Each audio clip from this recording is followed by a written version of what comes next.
Hopefully that works. Hopefully that works. I am live. Grrrrr. Greetings, humans. Greetings, and welcome back. To another fun-filled episode. Bear here, 29-year veteran of the woods. And today, we got a little bit of a kind of a cornucopia of different items to talk about here. So, you know what? It's good to have you here on kind of a Saturday evening. We're going to do this Wednesday. We're going to try and do this Wednesday. Oh my goodness. The pollen. The pollen gets to Bear. He's just kind of hanging out there, and all of a sudden he kind of wakes up and just, all this yellow dust just everywhere. It gets in Bear's nose. It gets everywhere. All the sinuses. It gets so crazy. I hate pollen season. That's a beautiful time of the year, but oh man, pollen season. I hate it so much. So anyways, that's why we didn't do it. Didn't do things Wednesday evening. I hope everybody had a good week so far, and we're gonna go ahead and pick it right on up here. On Saturday, as we do. Let me adjust this microphone. There we go. Hopefully that's better. I can't. Let me see. Hello? I don't know. I can't hear. I hope you people can hear me. I see the thing going off here. I just can't hear it in my I can't hear it in my headphones. It's kind of faint, so I don't know. Don't know what's going on with that. Hello Marco for Anthony. So many questions from Mark. And Anthony, hello. Another Anthony. How about that? You've got two Anthonys here. Oh my goodness. Hello Anthony, and hello Mark. Yes, indeed. All right, good to have you people here. I hope you guys can hear me okay. Like I said, I don't know if it's my. I'm trying to listen to myself here, and I don't know. I can't hear myself, so I hope you guys can hear me. There's always questions, but they never materialize. Thank you, Marco, for Anthony. So he can hear. He can hear indeed. All right, so listen, we've got a whole bunch of stuff planned here. It says, hello, other Anthony. Yes, we welcome all of the Anthonys here on Bear's channel. Yes, we do. All right. Let's see. Where do we begin? Okay, we're going to be getting into the little kind of story script that Bear has written here. And we're going to get into that in just a little bit later, but got a kind of an interesting news story here. Let me see if I can bring it up here. Pardon me. Bear with Bear here for just a second, because I actually, you know what, I kind of I broomed a whole bunch of stuff here. I had some stuff to talk about. I was going to talk a little bit about the I was asked last time about the Red Rooster situation, and thank you Anthony, I appreciate that. I am loud and clear. I hope I'm not too loud. I was going to talk about the sort of Red Rooster situation. We'll get into that maybe in a little bit. I was going to talk this past Wednesday about, just kind of the back and forth with, our good friends, Uncle Lee and Mike Miller. Yes, indeed. I don't know. I don't know. We'll see in the chat what you guys want to see, if we kind of want to comment on that. I think it's kind of old hat at this point. Probably would have been fresher to do it Wednesday, but I was asked about that last week. Oh, Bear had the bait dangling out in front of him, and he says, no, I'm not going to take that bait. Decided to talk about Sovereign. Oh boy. That's another one we're never going to see, but I saw a little bit about the whole Red Rooster and the back and forth and all that, and I didn't want to get into that too much, so I kind of sidestepped the bait there and went on to other things. But anyways, if we get some time, we'll talk about that. But I actually kind of had a very interesting article here. Kind of the theme of this whole "it can't happen here" situation is I hate to use the term cancel culture. I saw the president the other day down there in Orlando. I'll let you figure out which president. Saw him down there in Orlando the other week, and he was talking about cancel culture and all. Once the boomers start talking about all this stuff that they, it's like now it's not cool. Now it's kind of mainstream. So I'm still trying to come up with kind of a different theme or different way of describing it. I was trying to describe it a little while back as kind of a corporate culture rather than the sort of cancel culture, I suppose. Still working on that. We'll let that ruminate in the brain, back and forth, kind of like a ping pong in Bear's brain there, and kind of come up with a better way of describing that a little bit. But we were talking about that, so I came across this article here. Let me pull it up 1 second. Bear bait equals salmon drizzled with yes. Oh yes, honey drizzled with salmon. Ah yes. All right. Anyways, enough of that jibber jabber. Let me click off of that, and we'll click on to this. It's called Revenge of the Gods. California's proposed ethnic studies curriculum urges students to chant the Aztec deity of human sacrifice. Bear's always good for some human sacrifice. Yes, indeed. All right. Anyways, it continues. I won't read the whole article, but it's kind of some interesting things going on here out in the land of fruit and nuts. That's right. We're talking about California. Next week, the California Department of Education will vote on a new statewide ethnic studies curriculum that advocates for the decolonization of American society and elevates Aztec religious symbolism, all in the service of a left-wing political ideology. And by the way, I need to go back. It's our good friends at City Journal here. That's where we're getting it from. It goes on. It says, in theoretical terms, the new ethnic studies curriculum is based on the pedagogy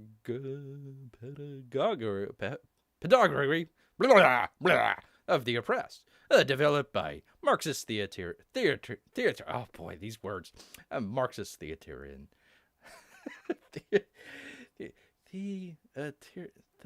I don't know. A smarty pants Marxist named Paulo Fieri, who argues that the students must be educated about their oppressors in order to attain critical consciousness and consequently develop the capacity to overthrow their oppressors. Following this dialect, the modern curriculum instructs teachers to help students challenge racist, bigoted, discriminatory, imperialist / colonial beliefs and critique white supremacy, racism, and other forms of power and oppression.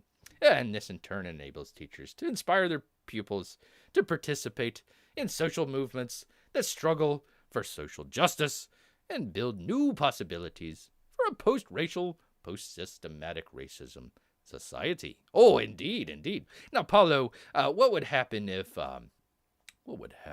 say, somebody didn't want the whole Aztec sort of post everything and wanted to overthrow the oppressors that were trying to put that onto them? Could we do that? Could we do that, Paulo?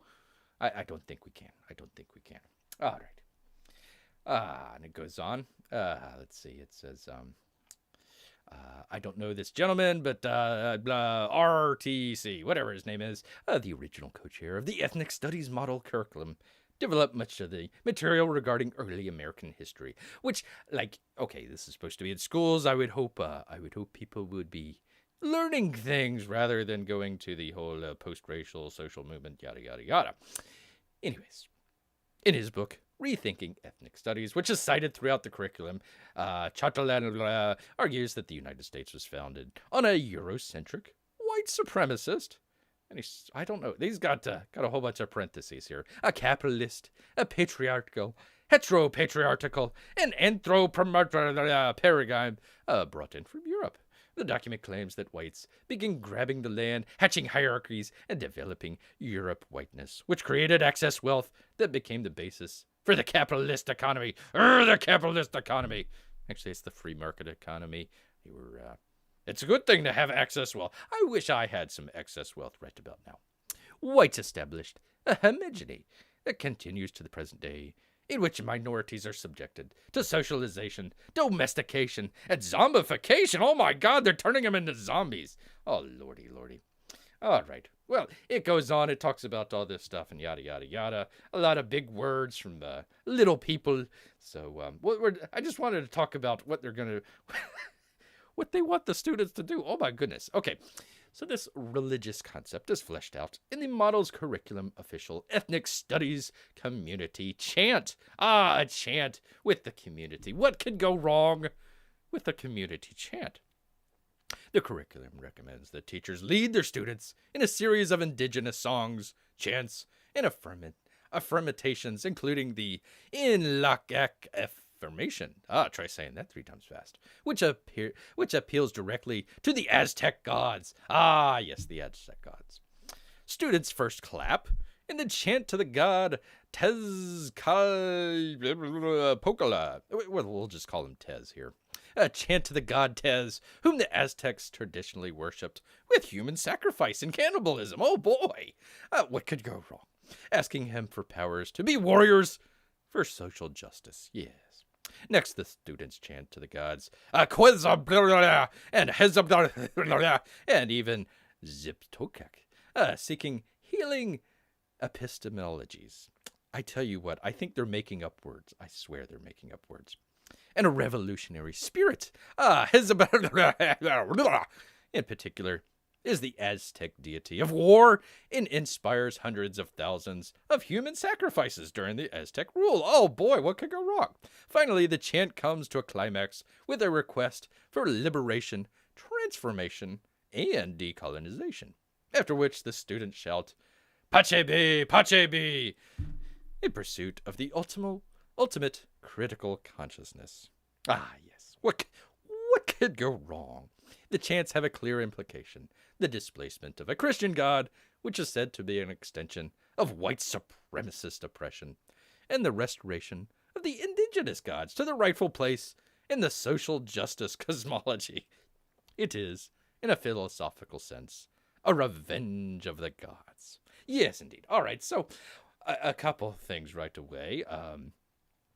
What about separation of church and state? I think chanting to the Aztec god of human sacrifices.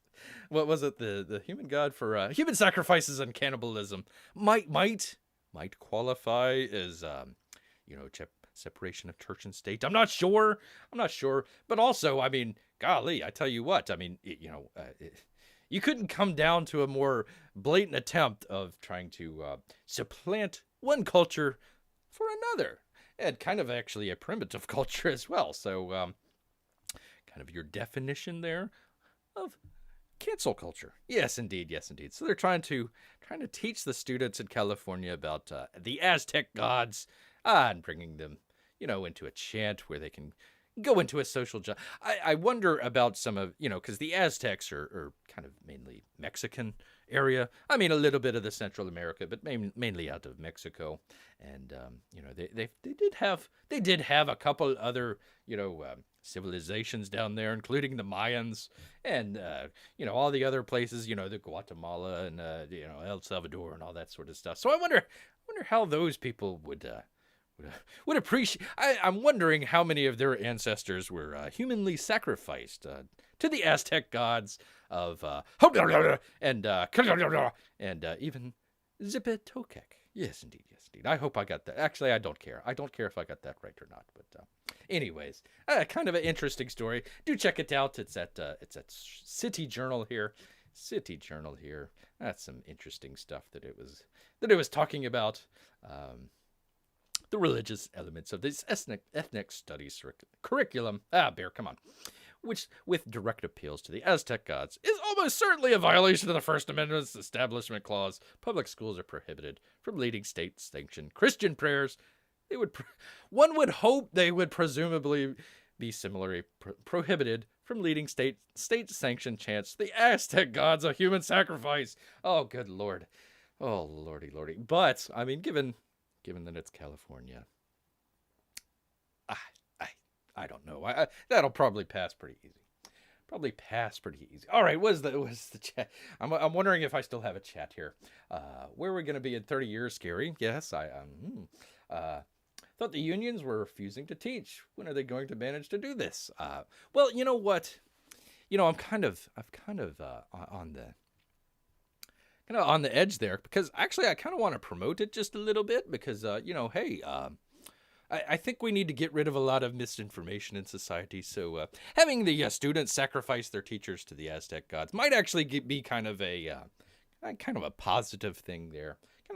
YouTube, obviously, I am kidding. This is in bad taste. Tongue firmly planted in his cheek here. We only kid about that, but oh lordy, I tell you what. And they want free, free. No, it's not even in college. This is for the elementary and middle school students. This isn't even for college. No, you would presumably already have made it through the human sacrifice situation there in elementary or middle school, and by the time you're in high school, probably taking slaves from the other tribes, I suppose, and because one of the things with the Aztecs is they didn't have a whole lot of protein, wasn't a whole lot of cows or anything like that, so they didn't have a whole lot of protein. So the one way that they had to get to their protein was human sacrifice and cannibalism. So there you go. There you are. All right, we were watching 1984 being implemented before our very eyes. 1984 is not an instruction manual. I need to repeat that. 1984 is not an instruction manual. No, it's not. In animal stories, I've got to disagree. There are some animals are more equal than others. It sounds like advocating violence to me, chanting the gods, a sacrifice of cannibalism. You think? I think. I do. Primary school, even, but yes, I do believe it was. I think it just said ethnic study curriculum. It doesn't. I mean, it doesn't. Okay. The state's entire primary and secondary education system. So primary is, what is that? Kindergarten through 5th grade, and then secondary is middle school, and I don't know if that's called high school or not. Anyways, whatever. There you are. Thank you, California, for completely messing things up. We look at California and we say, no, none of that. None of that at all, I tell you what. All right, enough of that. Just a little bit of a palate cleanser there for you people. All right, let me go back down here. We're going to talk a little bit. I just want to kind of update everybody. We were doing a kind of talking about, there we are, kind of talking about some of the books that are we're still waiting on after so many years. Some more later than others, and you know what? I tell you what, Bear comes out with his video just talking about. He sees somebody in the chat saying, "Hey, Bear, what's some of your anticipated books that you're waiting on?" Hey, we went through a couple of them. It was a couple episodes back, and man, oh man, all of a sudden, Andrew Huerta wakes up from his nap and finally sends out an email after 5 or 6 months. Red Rooster. Oh my God, everybody's starting to talk about Red Rooster now. We talked about that weeks ago. I mean, come on. So people are finally catching up to Bear. That's why you want to come here to this show, because you finally figure out what's going on in the world. Ahead of everybody else. This is one of the best channels, one of the smartest channels around. Not because of Bear. Oh, I tell you what, I screw up so many times, but because of you, the loyal viewers. Yes, some of the smartest viewers out there. I tell you what. All right, so we're talking about Red Rooster here. New campaign update. This is back on March 8th, but like I said, first video that I was about to do here. So let's talk about that. Let's talk about it. I'm gonna get a drink here.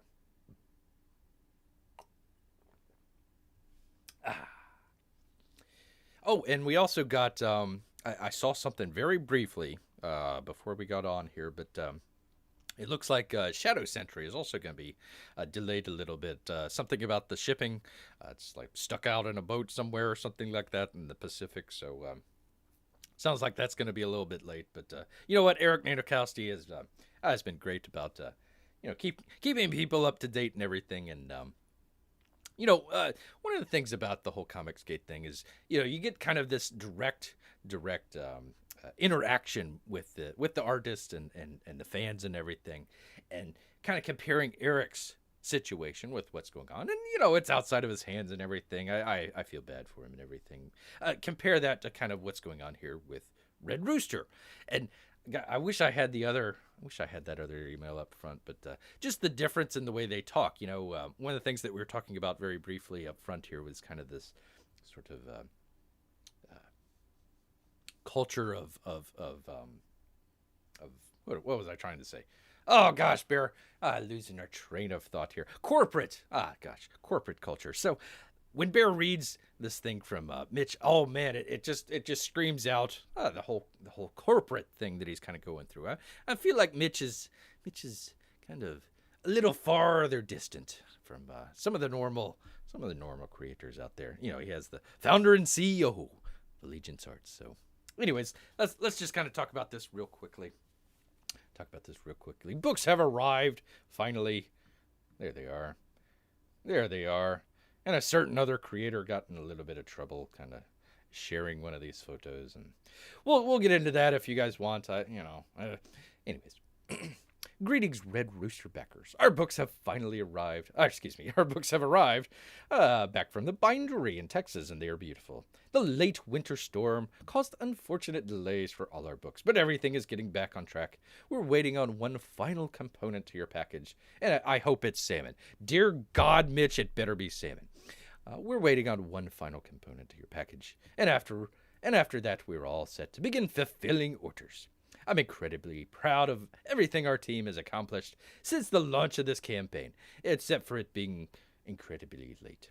And I am equally, as proud to have you all as, And I am equally as proud to have you all accompany us on this unforgettable journey. I can't thank you enough for your patience and support in the crafting of this labor of love. Oh yeah, labor love. In this time, I hope Golden Age will stand as a testament to creators that choose to follow their dreams, take big risks, and persevere through adversity. As we close this chapter of our story, the adventure is only the beginning at Allegiance Arts. With very exciting projects in the works, customers can look forward to a long horizon of incredible stories and uncompromisingly... Is that another made-up word? Uncompromisingly beautiful illustrations. And that's true. They're pretty good.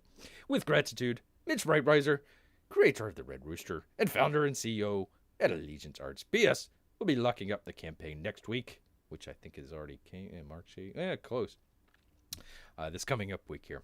If you have moved, please sure to update your shipping address so that your order can arrive as expeditiously as possible. Expeditiously.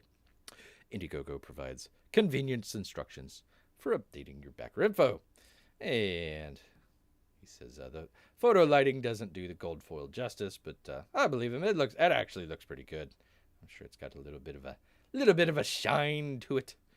And there's the back, so it's pretty cool.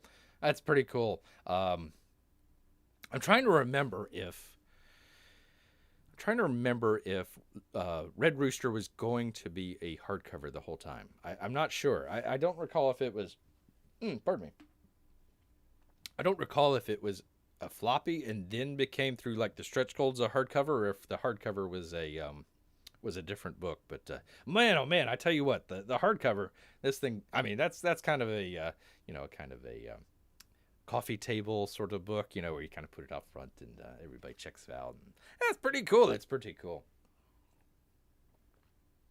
So, yeah, I'm looking forward to Red Rooster. I think it's going to be a really good book. I can't wait to see some of the interior pages and kind of what's going on with it and everything. And, we can kind of talk a little bit about the Red Rooster whole situation here. Well, let me get to the chat real quick before we kind of get into that. Let's see. Primary. Okay. Yes. Thank you, Marco, for Anthony. Secondary is the university. Okay, so they're going to be teaching them both. All right. Fulfillment is going to take a while too. Yes. Well, I don't know. Because a lot of the comic book creators, comics cage creators, are what I would call kind of sole proprietors. So it's usually just themselves. I actually got an email the other day, I think, or maybe it was today. It was Von Klaus doing the Monster MD. He's saying, I'm trying to get all these books out. And he's got like 2,000 backers or something like that. And trying to get it all out himself, and was trying to bring in some friends or family or something like that to help him out. So a lot of times you have people, friends, family, all sorts of things like that are helping out. But usually it's just them. I've only seen a couple that have done fulfillments. So let's see. I think your boy Zach does the fulfillment center. Obviously, Uncle E does it. There's a couple others. Let's see. I think Billy Tucci's doing it as well. So there's a couple people that are doing kind of fulfillment centers and everything. So that's kind of what I think is going to go on here. I think it's going to go out a lot quicker. What's the point in saving a couple bucks not hiring a shipping company. You're incredibly late. Please get it out. Just get it out to people. I think everybody would be maybe not pleased with it, but at least appreciative of trying to get it out. So I think that's what's going to happen. I think they're going to do kind of a fulfillment center. They've got the deal with Walmart, which has a great distribution network in and of itself. I don't know if they're going to go through them or not, but I mean, I'm sure with some of those connections, I don't think Mitch is going to be there, licking the packages and everything. I don't think that's going to be happening. So. Yeah, so I hope that fulfillment isn't going to take a while. I think that Marco 4 says, I think more than a few creators don't consider that in their planning. I totally agree. I would hope that there was kind of, everybody should learn. Please listen to me here. Learn from Kyung Lee. He's got it down. Kyung Lee's got it down. I think he worked at the post office for a while. Oh man, they should just have kind of like a seminar or something where, the creators come in and are taught how to do fulfillment because, man, oh man. And Kyung Lee's kind of a sole proprietor. He's doing it all himself, or maybe his family or something like that, helping out. He does a great job. If everybody can get behind the Kyung Lee method, man, oh man, the world would be a better place. Yes, it would. All right. Nuquan Valley. What? None quam vacus. Oh, I'm not sure what that means, Marco for Anthony, but sometimes it means something. Okay, I think that person just poorly worded their tweet when they posted it. Yeah. Okay, we'll get into that in just a second. At least one other project got pushed back 1.5 years with no. Which one is that? I don't know. Just wondering what kind of fireworks ensue when people notice.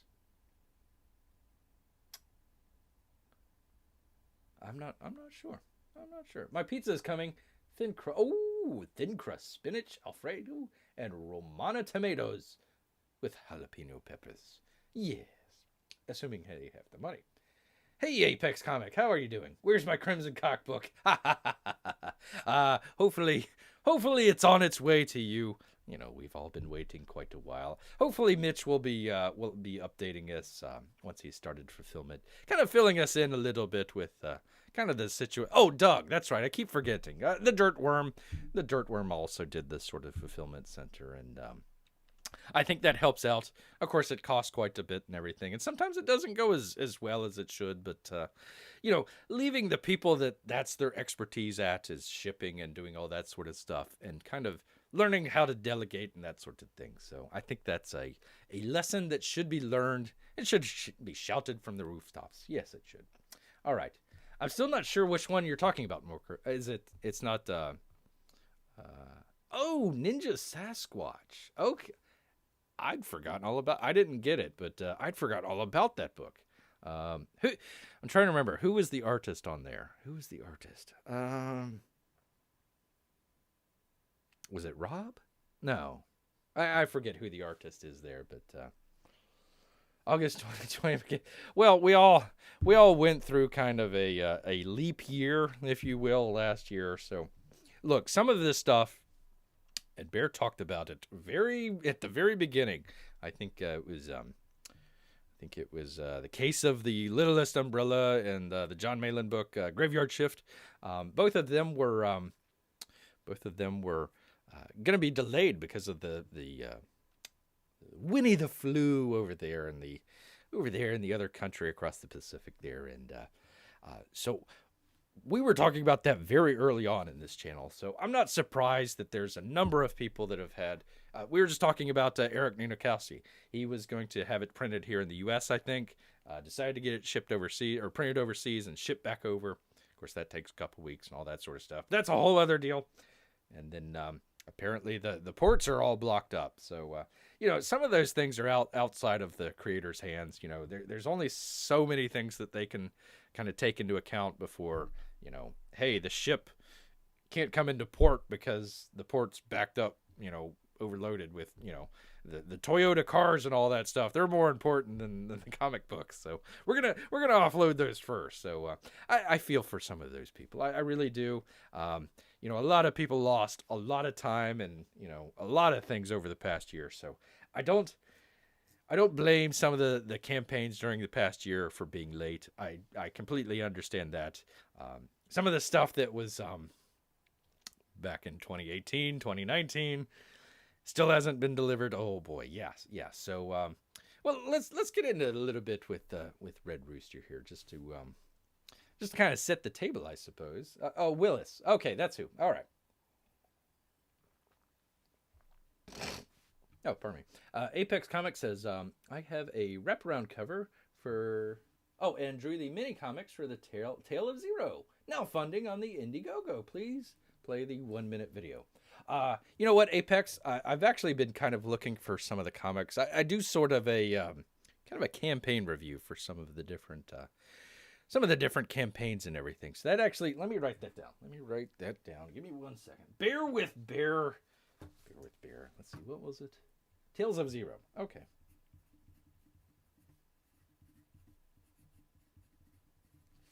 Yeah, and if anybody else wants to give Bear kind of some different campaign reviews to kind of check out, we'll do that. I want to get a couple different ones. Saw a couple, I always try to do something that has something a little bit unique to it. I remember one of the ones that we did was Fatal, or Fatl, however you pronounce it. I thought that was really interesting because they had the sort of the option there where you could get it shipped out first. I thought that was pretty cool. And some of the other ones, I think I did the Rainbow the Brute one where they have the lunchbox that they're gonna, So I try to find some of the different campaigns that have kind of a unique feel to it. So Apex, we'll check that out. And go. Hey, do check out his book Tales from Zero if you like it. Hey, might want to check that out. Hopefully Apex won't be 2 years out delivering it. I know he won't. I think he'll be able to deliver just fine. So, all right. Let's see. Yeah, Rob Bliss. Okay, all right. Here's what I think happened with Red Rooster. I think what happened here was Mitch came out and wanted to make the book here. Okay, Red Rooster. And I'm not sure if this came out kind of before the Comicsgate situation or afterwards, but he was able to ride that wave. Yes, Fatal does look good. I'm looking forward to Fatal. I hope that's how you pronounce it. Fat L. Fat L. So I think he wanted to come out with a comic and everything. I think he had the general gist of the idea, probably had, 10 or 15 pages already at least somewhat done or something like that. Was able to show. We were able to check it out on the Indiegogo. Everything was fine and dandy. Somewhere along the lines, Walmart comes into the picture. Okay, so Walmart comes in, and Mitch wants to distribute through Walmart. Now, I'm not gonna, I don't care if Walmart came to him or he came to Walmart. It doesn't matter. I think it's a really good idea, though. Okay, so I think Walmart came in, and Mitch was kind of starting up his company now, the Allegiance Arts, and I think he got a little bit, I'll be a little generous here, a little sidetracked with a lot of that. He was on a lot of the Comicsgate Live stuff for a while, and it kind of slowly kind of went into his own kind of thing that he was doing there. So I think a lot of that, I think he was able to finish, and I'm just going to call them the first books, even though I think there's three books in the Red Rooster hardcover here, but he had 3 of the floppy books out. So I think he had the first book pretty well done and was able to send it out to Walmart first because he didn't have the rest of the book done. So he didn't have book 2 and book 3 done. I don't know if there's a book 4 or not, but Apex Comics says, I love Allegiance Arts. And I think that's a little bit of the other thing. You had Comicsgate, which kind of the demographic was a little bit more kind of, you had traditional comic book people that were purchasing comics over the years and came into Comicsgate for whichever reason or the other, displeased with the big 2 or, pushed out or whatever the reasons were, came to Comicsgate a little bit more kind of, a little bit more kind of the older set, where the Allegiance Arts people, from all the stuff that I've seen, like the back covers and stuff like that, a lot of it is very very youthful. So your sort of traditional comic book demographic. So I don't know, 8, maybe, 7, 8 years old to, 14, 15-year-old, something like that. I think that's where he was targeting Red Rooster and a lot of the other Allegiance Arts things. And I think that's one of the reasons that you saw kind of the split between the Comicsgate and Mitch. I mean, I still kind of consider Mitch part of Comicsgate. I know he hasn't been around and everything, but he was around there for the very beginning. So, hey, give him a little bit of a founder's credit there, I suppose. So Mitch did the first book, got it all done and everything. Contract was probably with Walmart. All right, we need to get this book out. And he's also doing the other books. Let's see, the Futurists, Nora's Saga. Nora's Saga is a great book. If you guys haven't checked out Nora's Saga, oh, please do so. Kelsey Shannon does some great work on there. He also did some good coloring on Bass Reeves. So he's trying to get all these books out into Walmart. I think he's trying to fulfill the contractual obligations with Walmart. So now he's drawing book 2 and maybe book 3 by the time that all the stuff in Walmart gets in there. Now, you could say Mitch is bad or Mitch is a G. I think it was a smart decision at the time because it played out in the way where if Mitch wanted to just say, let's put him in comic book shops, it wouldn't have worked out because they all got shut down because of the Wu flu. So now the only place that people can go is like the big box store. So Walmart, man, oh man, if you wanted a comic book, you get to go into Walmart. They're pretty much the only guys out there that's putting out new stuff. So I think that was smart, but everybody in Comicsgate, everybody in the Indiegogo sphere, I guess I should say, we were expecting it first. And then all of a sudden, we didn't get it first. Walmart got it first. Everybody can be angry about that. I understand that completely. I'm not going to dissuade anybody from not being angry. If you got a refund from it, terrific. I apologize. I shouldn't apologize. I got nothing to apologize for, but it's a bad thing where somebody has to refund something like that. And, I think it left a bad taste in people's mouth. So I think what happened was Mitch didn't have it finished. He wasn't ready to go with the actual cover book and everything that you see here ready to go with it. I think he was still probably drawing book 3 at the time. Book 2, I checked out book 2. It was the PDF. So, sometimes they downgrade a little bit of the quality on the PDF there, but the quality difference between book 1 and book 2 was really noticeable, especially some of the background stuff, the sort of background textures and everything. So I think he was kind of rushing through the book 2, possibly book 3. I don't know. Just to get it out into Walmart, just to have the floppies out there in Walmart and taken care of. I would hope that he would have came back, and especially book 2 and maybe book 3. Hey, there was a little rough areas. We were trying to get it out and everything. Let's redo some of that stuff. So I think a lot of people are kind of up in arms because it wasn't the first issue. This book that you see here, oh my God, it's not the first issue. I think what's going on here, I would hope, I don't know, I would hope that what Mitch is doing is sort of a reissue, not a reissue, what am I trying to say here? A remaster. So you might have had kind of like what R.T. Bear did with his black and white.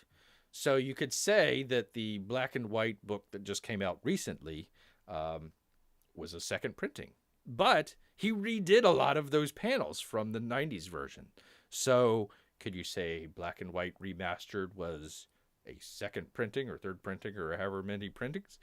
Or can you say it's the first printing of the remaster?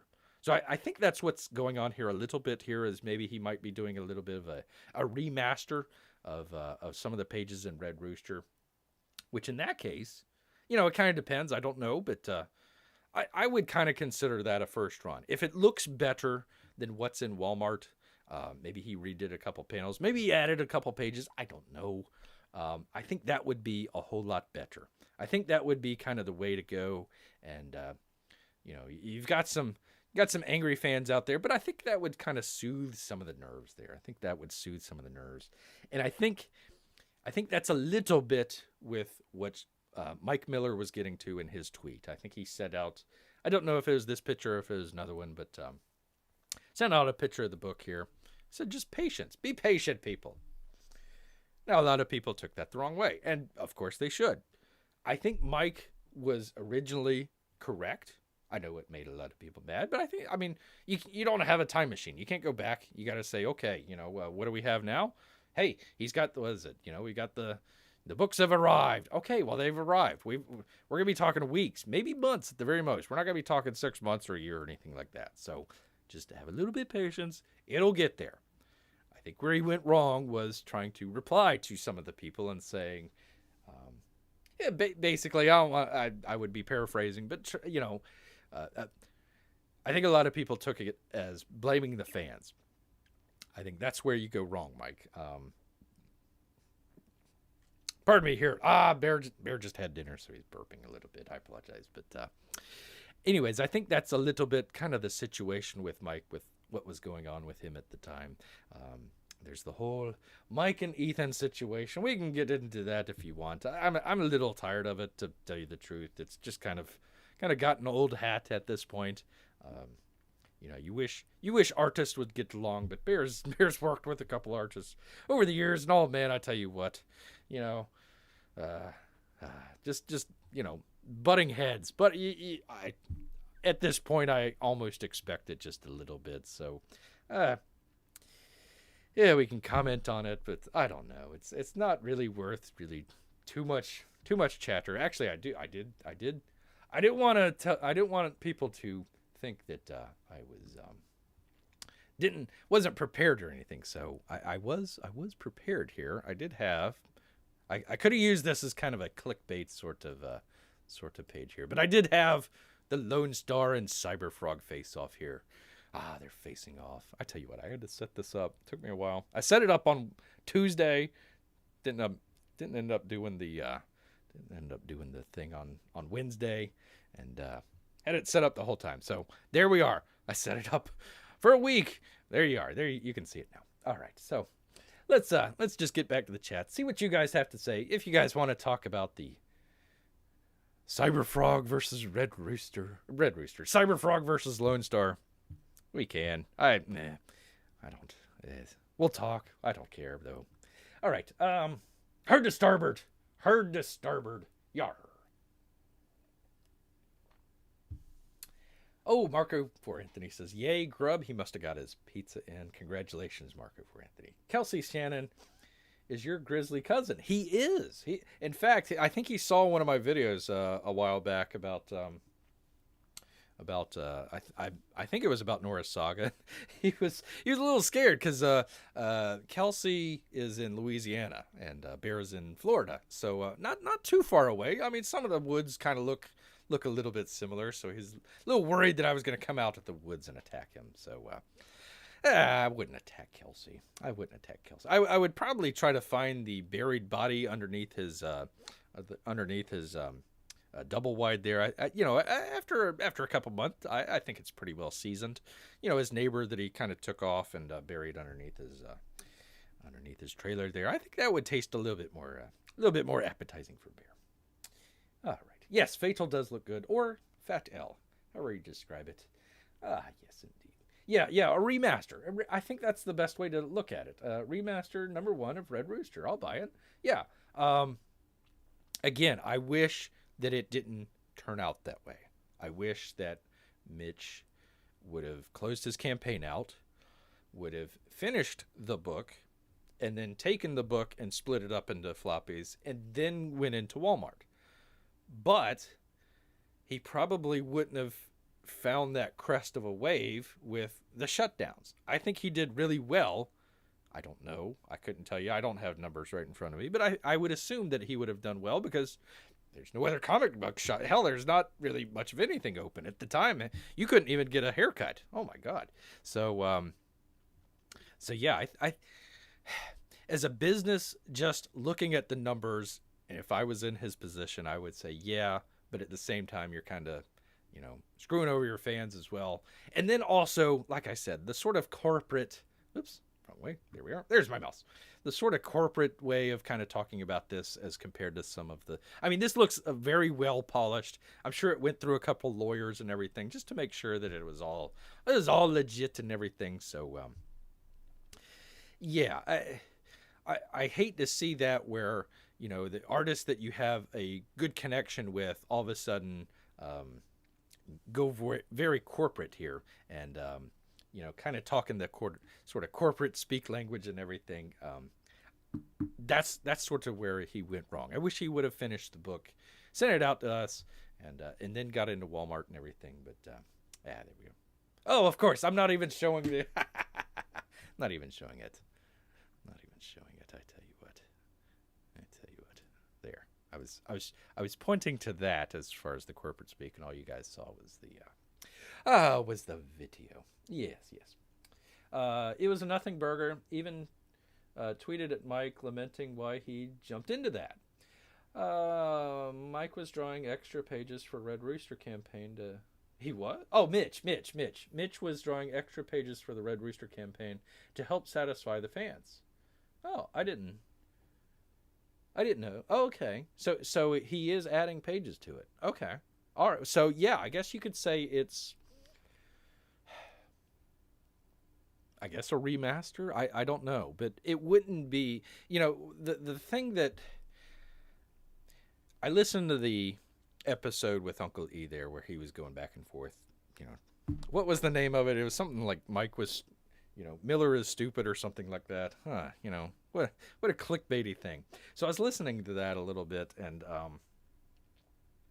you know, it's kind of weird because the whole gripe and complaint that I could see there was, oh my God, he's going into Walmart and we never knew. There was a report like some of the ones were on sale for like 50 cents or something like that. We don't know which store it was. It could be a store that might be closing, so they're trying to do, you know, a closeout sale or something like that. We don't know if it's, and it could just be a regional thing. You never know. So he was angry at that Mitch was putting him into Walmart. And then he comes back and was saying something to the, well, I actually wrote it down. Give me just a second. Let me find it because I wanted to make sure that I got it right. Here we go. He was talking about, this is Uncle E talking. He's talking about his ultimate goal of not just Cyberfrog, I don't think, but just all caps comics, I suppose. He says his ultimate goal is the collected works of Cyberfrog. Now, I'm assuming that's the new Cyberfrog. So we had the first book. Second book's coming out. I don't know how many he's talking about. 3, 4, 5. I don't know. Probably 20, 30, 20, 35 before the collected works of Cyberfrog. And they were going to go for sale in Barnes & Noble. Barnes & Noble. And not the floppies in Walmart. So that kind of took Bear back just a little bit. Collected works in Barnes & Noble. Now maybe, like I said, Bear lives out in the woods, in the middle of nowhere. So the amount of times that I might have been in a Barnes & Noble, I can probably count on one hand. And it's probably been 10 years or so. The only Barnes & Noble I even recall being around is in the... you know, every town has like a good mall and a bad mall. Well, it's in the bad mall. I think it's in the... It's so bad. The mall was so bad that they had a whole bunch of vacancies in the mall. So instead of trying to bring in new people into the mall and everything, they destroyed half of the mall. They like took a bulldozer through like the center of the mall and just kind of demolished all that stuff. So you just kind of have like a couple shops that are kind of connected by like a sidewalk or an open area or everything. Might be nice now when it's springtime, but you don't want to be in northern Florida during the summer trying to walk around with a whole bunch of stuff. So that's just a long way of saying I don't even know where to get. Even if I wanted to go to a Barnes & Noble, I think I know where it's at, but it might be closed. Hell, I don't know. I could point to 5 or 6 different Walmarts, you know, not too far away. So I don't understand this. I don't understand it other than I think what was going on during that stream was Ethan is trying to, if I may say Ethan, I apologize, Uncle Lee, if I may call you Ethan. I think he was doing the business thing. I think he was doing the ruthless business thing of destroying all your competition and taking over and, putting in Cyberfrog as a giant monopoly, all caps comics, the number one out there, destroying everybody else. I think that's really what it's all about, to be honest with you. Why else pick a fight with Mike Miller? I mean, okay, he makes a stupid tweet. Okay, all right. Mike does some dumb things. But you know what? Mike's our dummy. Mike is our dummy. He's done some stupid things. That's fine. I think a lot of that is just the battle between CEOs or, content creators. Mike's got his Blacklist universe. Obviously, you've got Allegiance Arts there, all caps comics. Kind of in the beginning with Comic Skate, you kind of hoped that everybody would be kind of not necessarily working together and everything, but you got like Eric Weathers. He works around a lot of different artists and everything as the letterist. So you would kind of hope that you'd have kind of different artists kind of come in and, help out with different projects, or like you said, kind of, like a Kyung Lee helping out with shipping or something like that. I know people don't like to listen to it a lot, but one of the things that fascinated Bear was John Malin. He would be talking about the different, taxes and different stuff that he was having to go through. I found it interesting as kind of, sole proprietor himself. I actually found that kind of interesting, but a lot of people didn't. But I was hoping to kind of a little bit of kind of a community or not a collective. We don't want a cartel, darn it, of different comic book artists coming together, and that didn't really happen. So I think a lot of that is we're seeing a lot of the after effects now of this comic creator going this way, this comic creator going this way, and you're going to have them butting heads, and a lot of times they're going to be on the social media and disparaging the other companies and whatnot. And I don't think it's super personal. I think it's just a matter of beating out the competition and everything. So that's kind of what Bear kind of took out of the whole I forget what it was called, Mike Miller's dumb stream or something like that. That was terrible. I actually wrote down, he says Mike was a masterpiece of sliminess. A masterpiece of sliminess. Actually, well, I don't want to get into some of that other stuff. I found some really interesting things in there that didn't have anything to do with the sort of Red Rooster Mike Miller situation. I don't know. I don't know if I want to get into a whole lot of that, but it was really interesting. I mean, Bear was actually listening to the episode last night. They were closing out some campaign, and man, I got whiplash. Just the cognitive dissonance between the two shows was kind of out of sight there. But anyways, all right, let's go back to the chat here. See what you guys have to say. The logical way, indeed. Ooh, I might get some water here. Got a dry throat. Oh, there goes the light. Oh well. All right. Book and then floppy. Yeah, I think that would be fine. I think that would have been fine. How long till that Barnes and Nobles goes the way of the dinosaurs? And I was trying to remember the other one. I think there was like Books A Million, right? And then there was another one. And then there was Barnes and Noble. And we used to have the other one. I forget the name of it. And it's now a shoe store. So you had this. I mean, it was kind of a nice library looking, it was the upscale one. I forget which one it was called, but they went out of business, because of Amazon. So, yeah, exactly. And again, we're talking about Cyberfrog, the complete collected edition. So it took a year and a half to get the first book out. We hope it would only take a year to get the second book out. So you're talking about a yearly timeline. So, I mean, you're looking at 2025. I mean, we're talking a little ways out. So you're right. I mean, who knows if there's even going to be a Barnes. The crap mall that it might be gone. They might bulldoze the rest of the mall. Just get rid of it all. I wouldn't mind. It's a crap mall. Apex says, you had a very long trench coat and floppy hat sneak into Barnes and Noble so the Patreons won't freak out that a grizzly bear showed up at the bookstore. It's true. It's true. Yes. Yes. They talk about the bull in the china shop. Well, a bear in a Barnes and Noble isn't any better. There you go. Let's see. Bear is coming to buy books on the Aztec deities of cannibalism and sacrifice.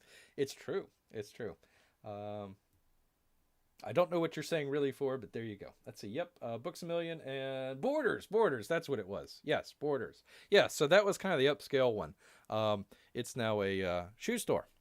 I don't know if it's a high skill, a high end shoe store or not, but yeah, it's a book or a shoe store now. So it's like Neil Armstrong coming down from the moon.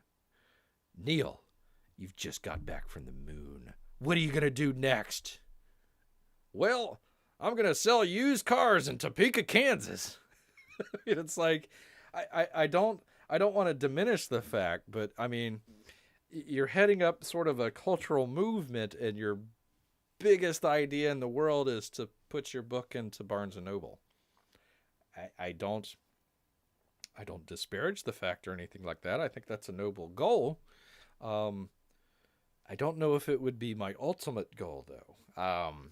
Yeah, I find that odd. Why not? I don't know. I really do find that odd. It feels to me like a lot of it is trying to be mainstream. And then once you get in, okay, let's put it this way. Uncle E has his beautiful, beautiful book, hardbound book into Barnes & Noble. Okay? The first day's there. Let's say we still have the whole situation that we have going on now, going on whenever it's 2035 or whenever it is. What makes you think that the people that are trying to do the whole cancel culture thing won't go to Barnes & Noble and say, you must get rid of this book? You know? Or I remember a while back, we would, friends and everything, and, a couple of them worked in the bookstores. I remember some of the stuff back in the Bush years, where some of those books came out from, I forget who, just the various artists, authors or whatever.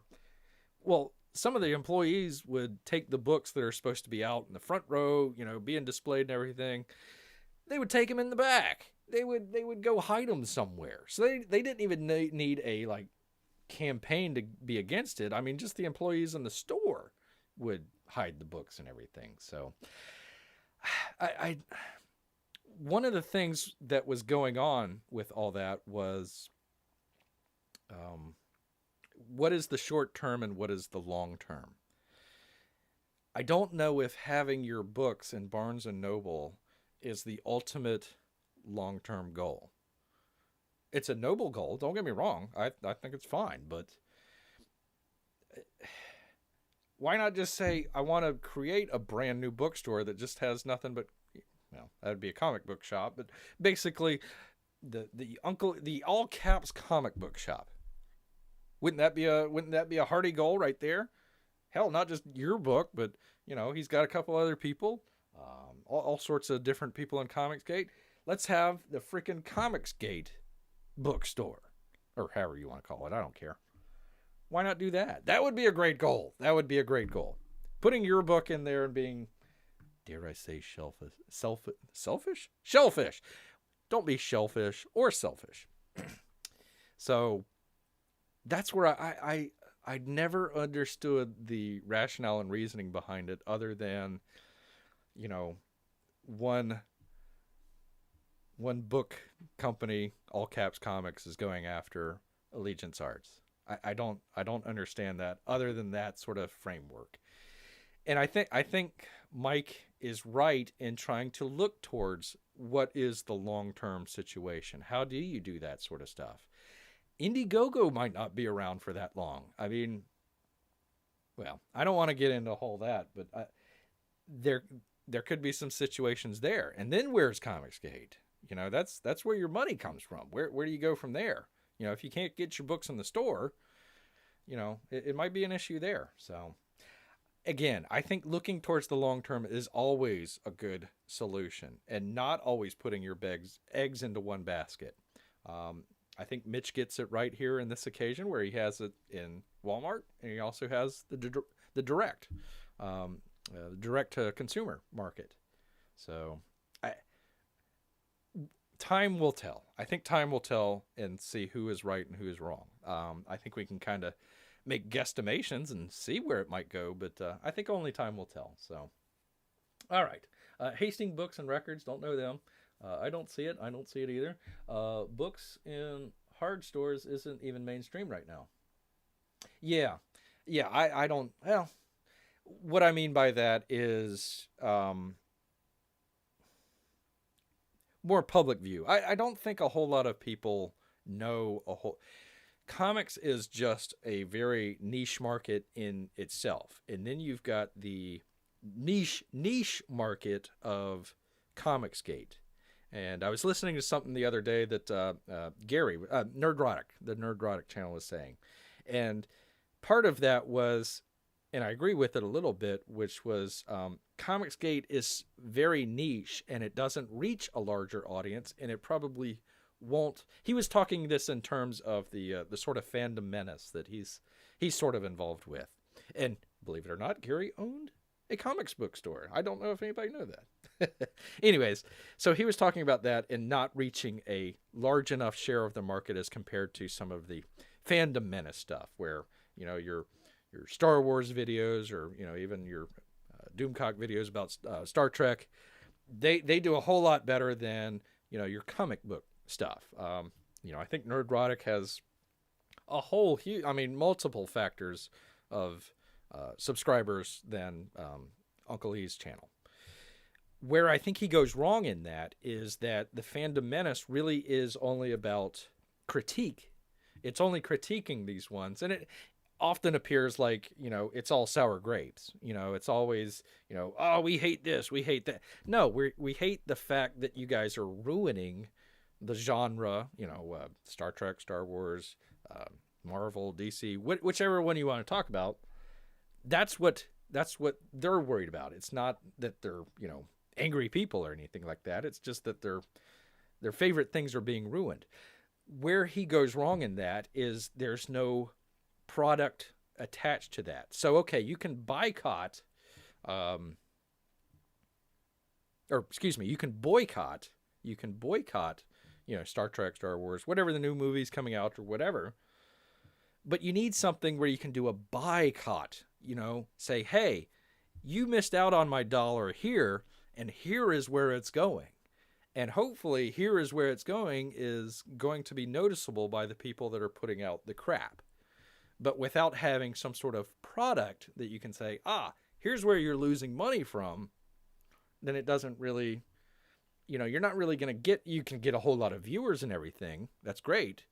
But it doesn't translate into anything that, as we were talking about earlier, what was the term? Not the social justice, but the sort of I'll have to go look it up. But anyways, the sort of activism, that sort of deal. Well, you want to, not in the terrible sense, but you want to be proactive. You don't want to be always reactionary. You want to be able to say, yeah, Star Wars stinks. Come check out my comic book, Fatal. Come check out Fatal. Oh, it's a whole brand new universe. You don't have to worry about the Star Wars stuff and getting into arguments about this planet or that planet. Boom, we got something brand new IP. Go check it out. That's something that people can go towards. And I think that's where the sort of fandom menace people get it wrong, and where the Comicsgate people get it right. And that's kind of why I'm promoting Comicsgate. We could do movie reviews here, and I'd get a whole lot more viewers. It's not what the channel's about. Although I might do some movie reviews. That might be good. All right, let me grab some water. I'll be right back and grab some of your chats. Be right back. 1 second. Bear with bear.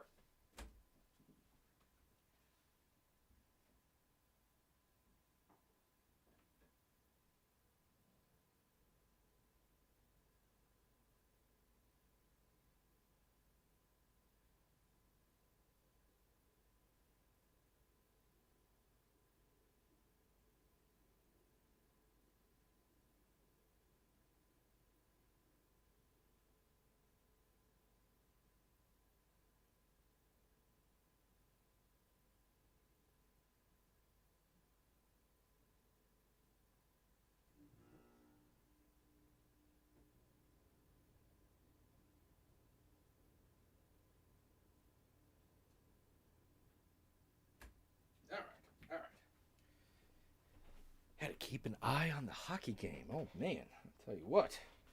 Nashville's coming back. Coming back. All right.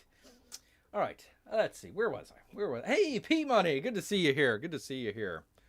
All right. All right. Yeah, we've been going. We've been going for almost an hour here. Man, I haven't even gotten to the main draw here. I tell you what. Good to see you, P-Money.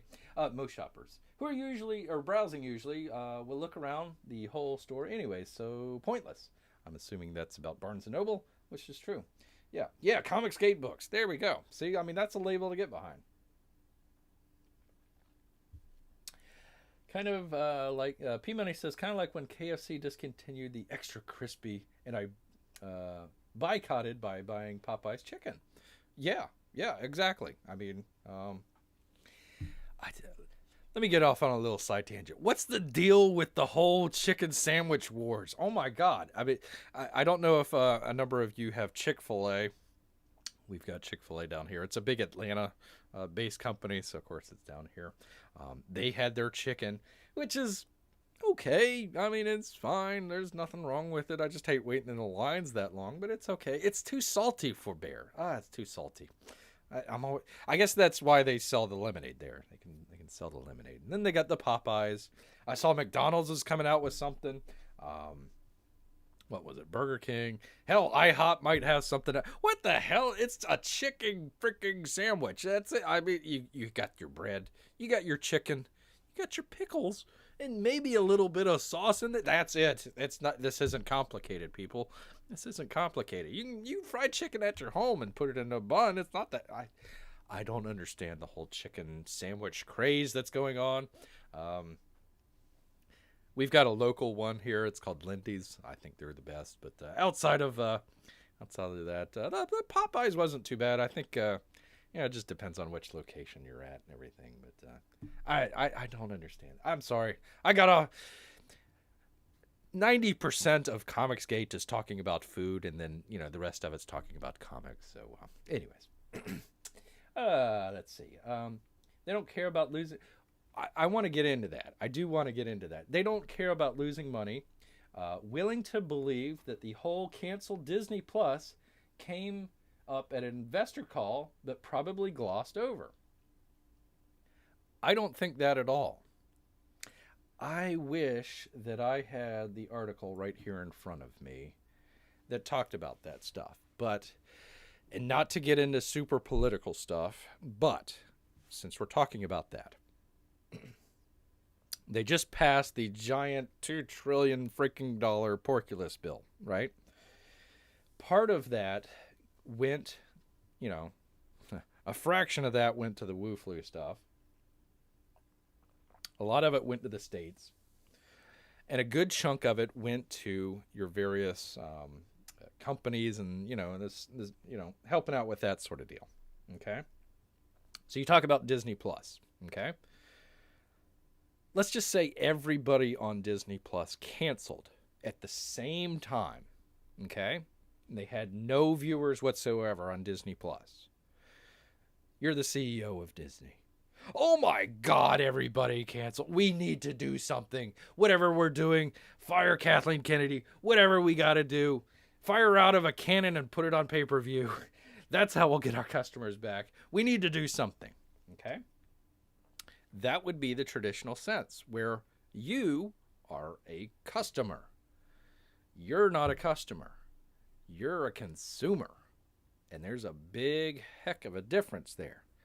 The biggest difference is when they passed all that stuff, one of the things that they did was to help out large conglomerates like Disney.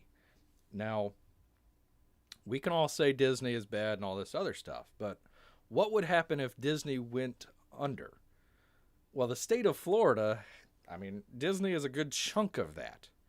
So do you think all our our rock-ribbed conservative Republicans in Congress, do you think that they would let that happen? Or do you think that they would go sprinting to the Treasury Department and say, we need to bail out Disney, which is what they did. So it didn't matter. It didn't matter. I don't mean to disparage or anything like that what Gary and the Fandom Menace and all that sort of did. stuff. But it didn't matter. They got bailed out. They got their money, whether or not they put out crap product or not. I mean, they could have lost a whole bunch of money, and they still got bailed out. They're too big to fail. So, what you or I do to, hey, let's cancel Disney. I'm sure it feels good, but the whole get woke, go broke, they're not going broke. They're definitely going woke, but they ain't going broke. They can keep doing this. I mean, unless you have an uncle that has $1 trillion. I don't. I don't even have 100 uncles that have $1 trillion.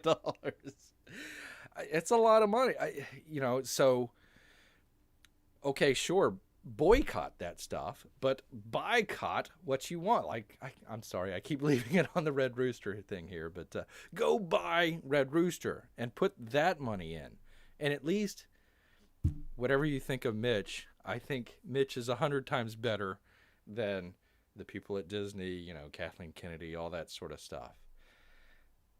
That's where we've got to figure this out, is how do we, number one, separate and then start basically your own economy separate from the crazy people, and knowing that the crazy people are going to come after you. And there's really not a whole lot that you can do to hurt them. Other than if you really wanted to go to the mutual fund companies and stuff like that, and have grandma and grandpa take out their mutual funds and stocks. That'll crash it. The story that I was trying to bring up was, so I think it was Warner Brothers, if I'm not mistaken. So-and-so at Warner Brothers, oh, he was paltry. He was only making $2 million a year. A pauper just like us. Well, he was making like $20 million in stock options. So the way to get to these people isn't to say, oh, well, I'm not going to watch your movie. No, it's just kind of like the GameStop situation where they got put in a pinch there with their stocks. That's the best way to go about doing it. And I don't think we have a coordinated plan on how to do that. That's long term.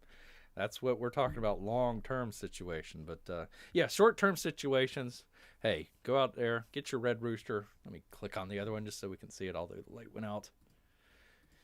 Get your Lone Star. Get your Cyber Frog.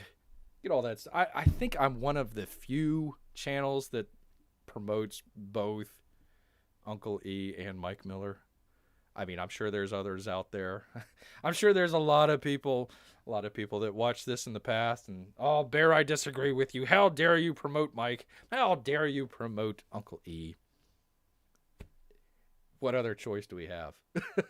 Honestly, what other choice do we have? So that's where we're at. That's where we're at. All right. A lot of chats here. People have commented quite a bit. Pardon me here.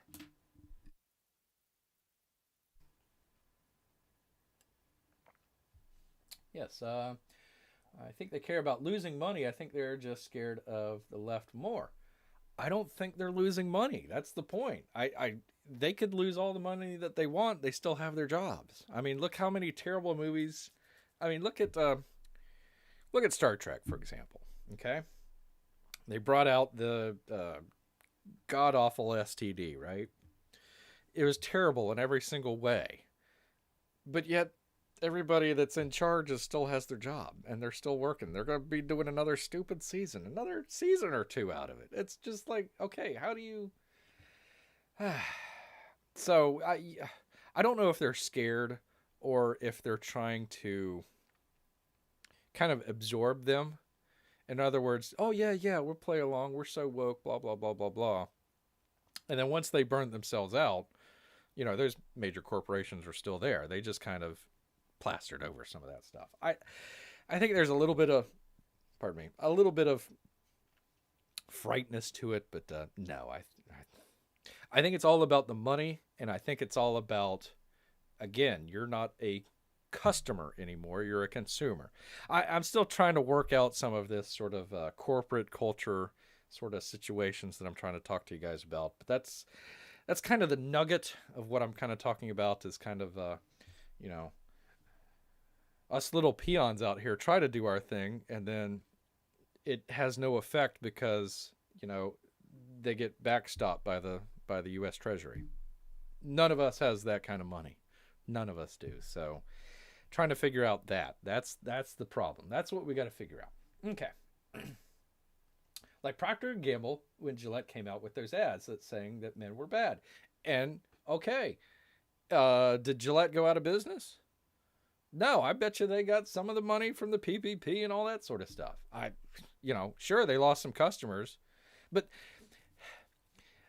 they're trying to get rid of the customers that they don't like. That's what the deal is. They feel bad about all these, flyover country people that are using Gillette razors. So let's piss them off. Well, that's going to lose us money. Yes, but we don't want those customers. That's where it's the weirdest thing. I'm still trying to be able to explain it. So this might take a little bit more. Like you said, the ping pong ball in Bear's head just bouncing around. So, does Bear have a dog? No. He's not going to eat him, is he? No, we actually have a cat. I've been misgendering our neighborhood cat here. We've had a cat that's been coming around. I think it belongs to one of the neighbors. And I always say, hey, kitty.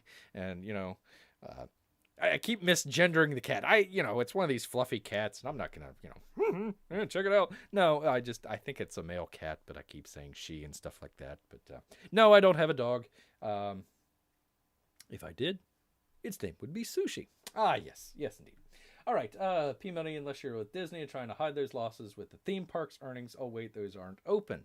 Again, Florida, right here. I mean, they are open. They're very limited, and you got to wear the stupid masks. It's funny because they have the commercials, and the guy's out there, blah, blah, blah, blah. And then because he doesn't have a mask on.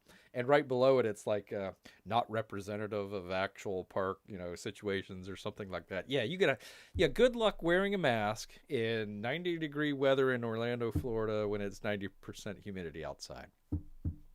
Good luck with that. I would like to see that. I can't do it for more than 10 minutes. I get, it's just, no. Oh, by the way, where is it? I need to, shoot.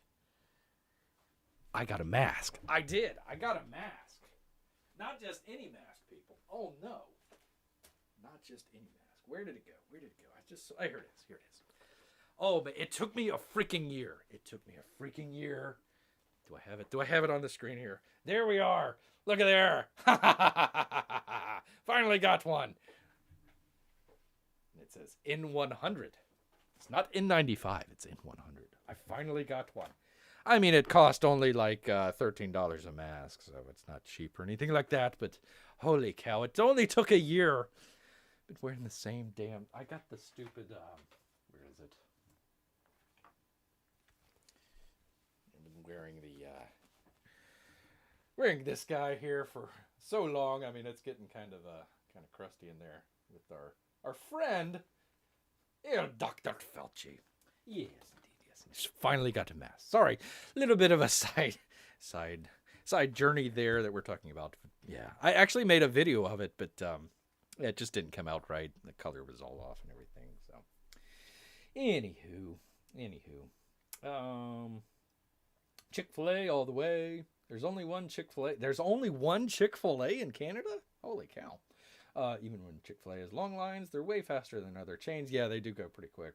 Right. Although we have the situation here where people are trying to turn off the road, and there's probably like 30 or 40 cars already in the Chick-fil-A parking lot, and it causes like the cars to back up, So, it's like midday traffic, and you've got like one lane of just like stopped cars for like half a mile. Yeah, they do go pretty quick, but oh, lordy, some of these people, I tell you. Raya and the Last Dragon did poorly at the box office, I'm hearing. Is that the Disney one? Yeah, whatever. Laughing at conservative. Oops, I lost my place. Too big to fail. Disney is the big chunk of Florida. It's not SeaWorld. I could go into this. If you ever want to check out Disney, basically what happened when they came to Florida from California is they bought up a whole bunch of land there, and they were using like one of these ex-CIA spook guys, and they were able to write into the Florida legislature that the land that the Disney park has bought and is operating is essentially something akin to like the Indian reservations. So it's not even in the state of Florida technically. Like as far as taxes and everything go, everything in there is its own little Disney community. The whole Epcot thing was going to be a big city at one point before Disney died. He was trying to make a planned community, and they scaled it back. But that was going to be kind of a planned community, and it was going to be its own little nation, I suppose. I don't know. I came up with a really cool idea of somebody, like a book or a script or something like that, where somebody gets murdered in the park and they have to bring in somebody from the outside to check out the murder and everything. But all the corporate people are really worried, and they're trying to pass it through, just saying, oh, it's just, a simple thing, not to worry, blah, blah, blah, we'll get it solved and everything. And then, they kind of come to find out that the actual law people from, either the state or the city or whatever aren't really in charge inside the park and everything. So I think that would have been a cool kind of setup for a kind of a concept of like a murder mystery kind of thing. But, never really kind of pursued it. But yeah, that's check that out sometime. Disney is its own little situation there. It's not even part of Florida. It's kind of weird. Let's see, where was I? Let's see. Building your own IP is the best defense against the Twitter mob. That's true. Probably the only channel that does that. I don't know, but thank you. If it helps, got my definite upcoming list. Bigfoot Bill 3, Atomic Family, Secret Comics Presents for Jason, Titan 3, and Cyberfrog 3. All right. Is Atomic Family, is that actually going to be coming out? I don't know. Bigfoot Bill 3. Yeah, I never got the second book. I did like the first book. Yeah, I think the Secret Comics one is the Nasser one. Yeah. I do like Jason though. He's a good guy. Except for when he tapes up boxes. Marco 483 says respect. Apex says 1 trillion can buy a whole lot of Bitcoin. I think Bitcoin is it's not a scam, but I don't know. I don't think it's currency. They're still losing money. It's just a question of how long taxpayers let politicians keep bailing them out without their money. The printing press goes brrrr. We don't have any control over that. I'm not going to get into the whole Ron Paul, Federal Reserves yet, but stuff. Yeah. Anyways, like certain auto industries that weren't profitable a couple of decades ago, they weren't allowed to go under. Zombie corporations. I can at least get razors from somebody else like Schick or Dollar Shave Club. Yeah. Or you could, I think I've read somewhere where you can just go directly to the manufacturer, like which one was it? Wasn't Dollar Shave Club. Harry's, I think it was the other one. And they just basically get their stuff from either Germany or I think maybe Japan or something like that. And you can just go direct to the manufacturer and get them there and get them a lot cheaper. Even cheaper than the Harry stuff. Bears with dogs? Yes. No. Bear checking for the gender of the cat. That picture is stuck in my head. I keep misgendering the cat. I'm sorry. If you sweat right through the mask, it's pointless. Yes. Grizzly bear mask. Bears don't have to wear masks. That's the fun thing. Not that it isn't already pointless, since those aren't sealed to people's faces. Yeah, yeah. Well, actually, it's got a. Let me show you here. It's pretty cool. I actually really like this mask because it's got this little rubber thing on the back. Can we see that? Yeah, there we go. So it will seal to your face. It will do it, and it actually kind of keeps it out. So a lot of that hot breath that you have, it actually gets to go through the vent there, and blow out rather than getting kept in the mask there. And that's the thing that I can't deal with is just, breathing in the same breath that you, screw it. All right. Do bears sweat? Yes, of course we sweat. Color me not surprised, Disney lobbyist. Mike sent a tweet, said after he fulfills Lone Star 3, he's doing Atomic Family. All right, there we go. Yes, and the Fed does go brrr. All right, well, I am almost an hour and a half into this, and I haven't even begun to get to the main thing that we were supposed to be doing today, which is talking about our favorite story. All right, let me get out of that. So I don't know. Do you guys want to pick this up maybe the next time, or I got it here, but I'm starting to run out of breath, and it's I don't know. Are they going to do the auctions again tonight? I didn't see anything about that. So if you guys want to get over there for that, I can kind of end this a little bit early. Let me go back up here.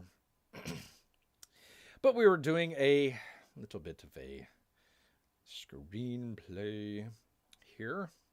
Bear wrote. Let's see here. Let's see. What page was it on? I forget. Oh, I misplaced it. Where is it? 56. 56. There we are. So I don't know. We can just do a couple pages, or we can kind of, because the Comic Gate stuff kind of took a little bit. I didn't plan on talking about a whole lot of that stuff for that long. I honestly was brooming a lot of that stuff. Even though I set up the, oh, you guys can't see it. I got it on the screenplay. Even though I set up the stuff here, get back to it. The stuff here. Oh, dang it. The stuff here. Yeah, I ended up spending a whole lot more time talking about, the silly Comicsgate stuff.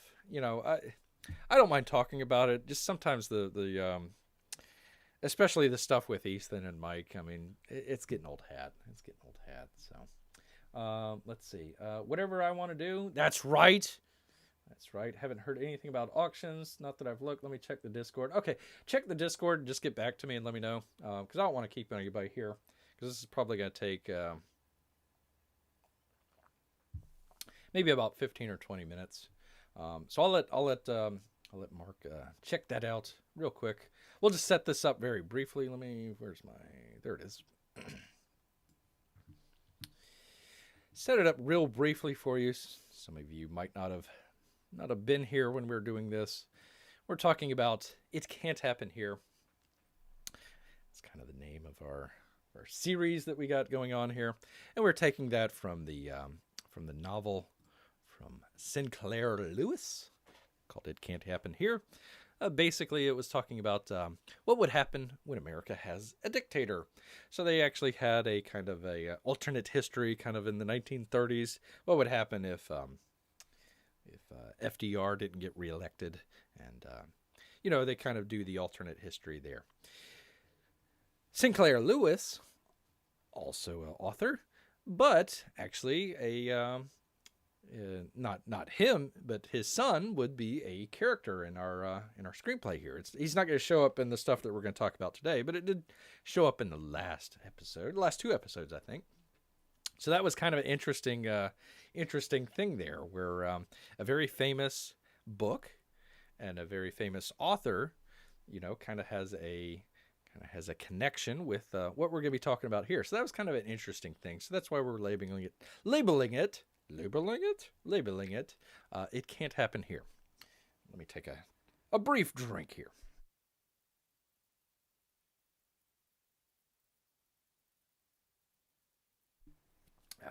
Okay, Marco403 says, don't see anything. Really? I would be surprised that they're not doing an auction tonight. All right, well, we'll continue here for just a little while. I'm not gonna do it for too long. Let's see, how many pages is this? 13 pages. So I'm not. We're breaking it up just a little bit. So we did the first act. Well, let's talk about the first act here for just a second. Our main character was on the island of Hawaii, when all of a sudden one day, Pearl Harbor was attacked by the Japanese. Our main character happened to be Japanese American, and of course, with all the situation that was going on, it seems like he's unintentionally taking the advice of spreading those out. Oh, okay, cool, all right. Although, I mean, some of the stuff from the last from the last draw along was really good. I mean, I really liked Matt Costin's drawing. He did a really good job there. All right, so anyways, our main character, his family, Japanese American, prominent in the immigrant community. Was father was teaching English to the Japanese workers there. They're working on the sugar plantation there in Hawaii. Pearl Harbor happens, and all of a sudden the FBI comes knocking on the door, and they take away our main protagonist and his family, and lock him up, and send him off into a place called Santa Anita on the mainland there. There it is. It was a horse racing track, and as you can see, they decided to put up a whole bunch of fences because they had to put up a whole bunch of people there to detain them, and then they would be sent off to another place called Heart Mountain. So they would arrive at Heart Mountain, which is the relocation center. So you had the kind of assembly area there first, then they were sent here to this beautiful relocation center. It was in Montana. No, not Montana. What was the other? Wyoming. So beautiful Wyoming. So if you think of kind of the Yellowstones and all that sort of stuff, that's where we're talking about. So unfortunately, we had a internment camp out that way. So that's kind of the first act. We're talking about the internment camp, Heart Mountain. There it is. You can see it a little bit better. There it is, guard tower. Our main character kind of gets involved with kind of a, I'm not going to go that far, but a kind of an activist group, I suppose you can say. A gentleman named Frank Emmy. He's there, kind of the shorter guy there off to the left. And the No-No Boys, which actually turned out to be one of the largest mass trials in U.S. history. There they are. But all because they said that they didn't want to go off to war, be drafted off to war until that they, had their families let go and everything. Because, hey, it's not cool fighting for your country when your family is locked up in an internment camp. So we move on to the second act, and that's where, oops, let me get rid of these. Got all these here. Bear with beer. So our second act starts with, very briefly, unfortunately, the main character's father, he's trying to stop a demonstration from happening. They're going to have the U.S. Marshals come and be arresting our No-No Boys here. And they held a demonstration. Unfortunately, his father, kind of gets out in the way, kind of stops both sides, and tragically is shot. And our main character, Kenji, is given the opportunity. Instead of heading off into Leavenworth prison, he's says, hey, why don't you help us out? Join the army. Help us out in Europe, because the Navy doesn't want to have anything to do with you guys because, once again, Japanese bombed Pearl Harbor. So they go off, and they're going to head off into war here. So they're going to go over to France. So this is after D-Day and everything. This will be late 1944. And our intrepid main character here goes into the town of Grrrrr, which you see here. Nice little town in France. And they're trying to capture this town. It has a number of hills over the top. There they are. Just show you guys here. There's an old photo. Let's see. There's the town there. Well, a little part of it, village. There we are. So they're gonna head in. We're gonna head into the Grrrr's area here. Or excuse me, head into Grrrrr. Capture the city and take the hills that you see around here. Well, before they do that, as you see at the very, very bottom right-hand corner there's a hospital there. There's artillery flying back and forth. Well, our main character, Kenji, is drafted into a task force that's sent into the town so they can spot for the artillery. There's a lot of rain and smoke and dust. They don't have any air cover or anything like that, so they got to send a team in there to make sure that none of the artillery shells hit the hospital. And spoiler alert, they succeed in their mission. And let's see, what is that? Oh, okay. They succeed in their mission and free the city of Grrrrr. So, here's There it is, right there. Nice little city and town.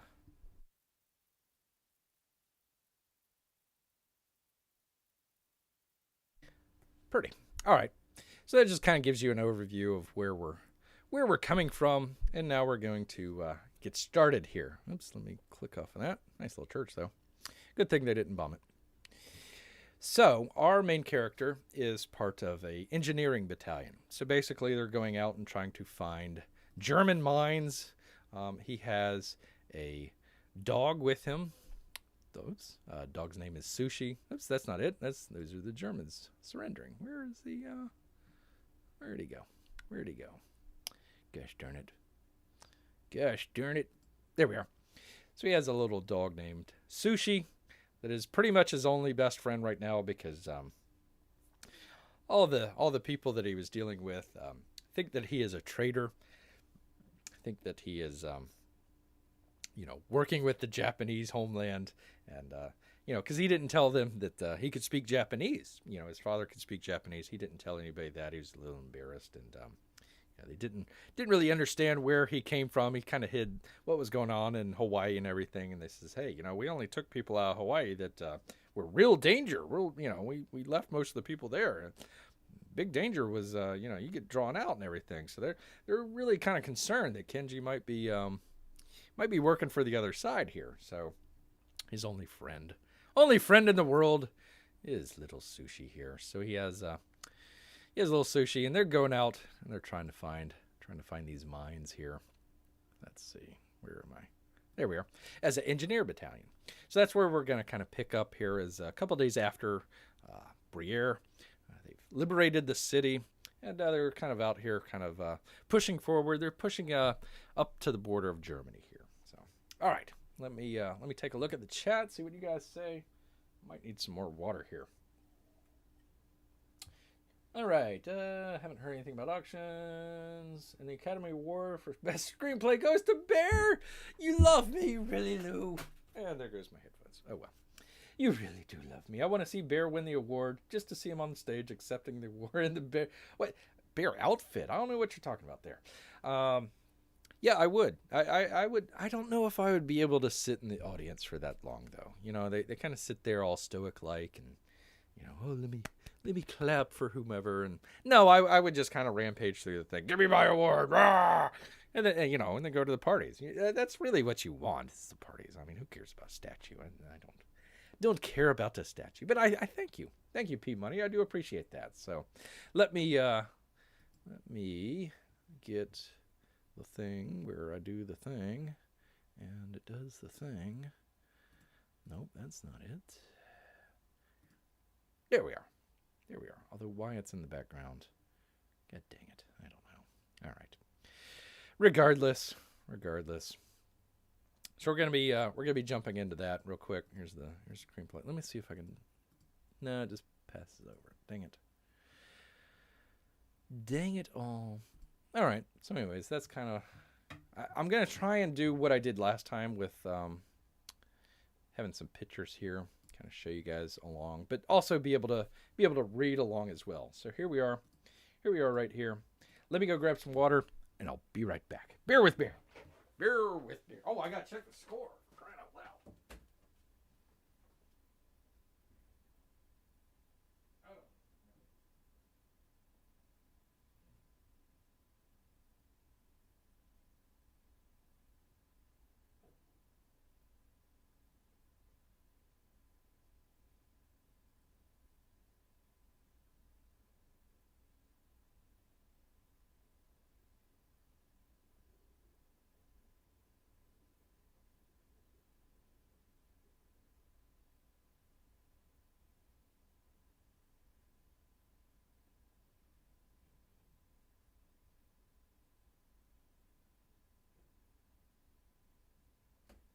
All right. I think we won. I'm not sure. But they all seem pretty happy. I didn't see the score, though. So hopefully we won. We'll see. We shall see. All right. Enough of this jibber jabber. Let's get to this, because I know you guys are waiting. I don't want to keep you waiting for very long here. All right.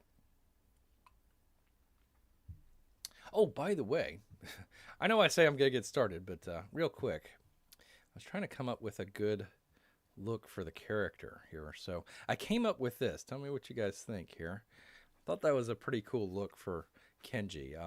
I think, if I'm not mistaken, they're going to be making a postcard for the 442 100th Infantry stuff. And I think this is going to be the postcard.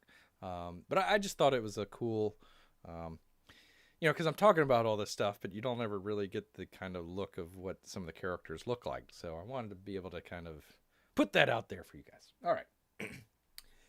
Bear winning an award would be the most entertaining thing to happen in a year.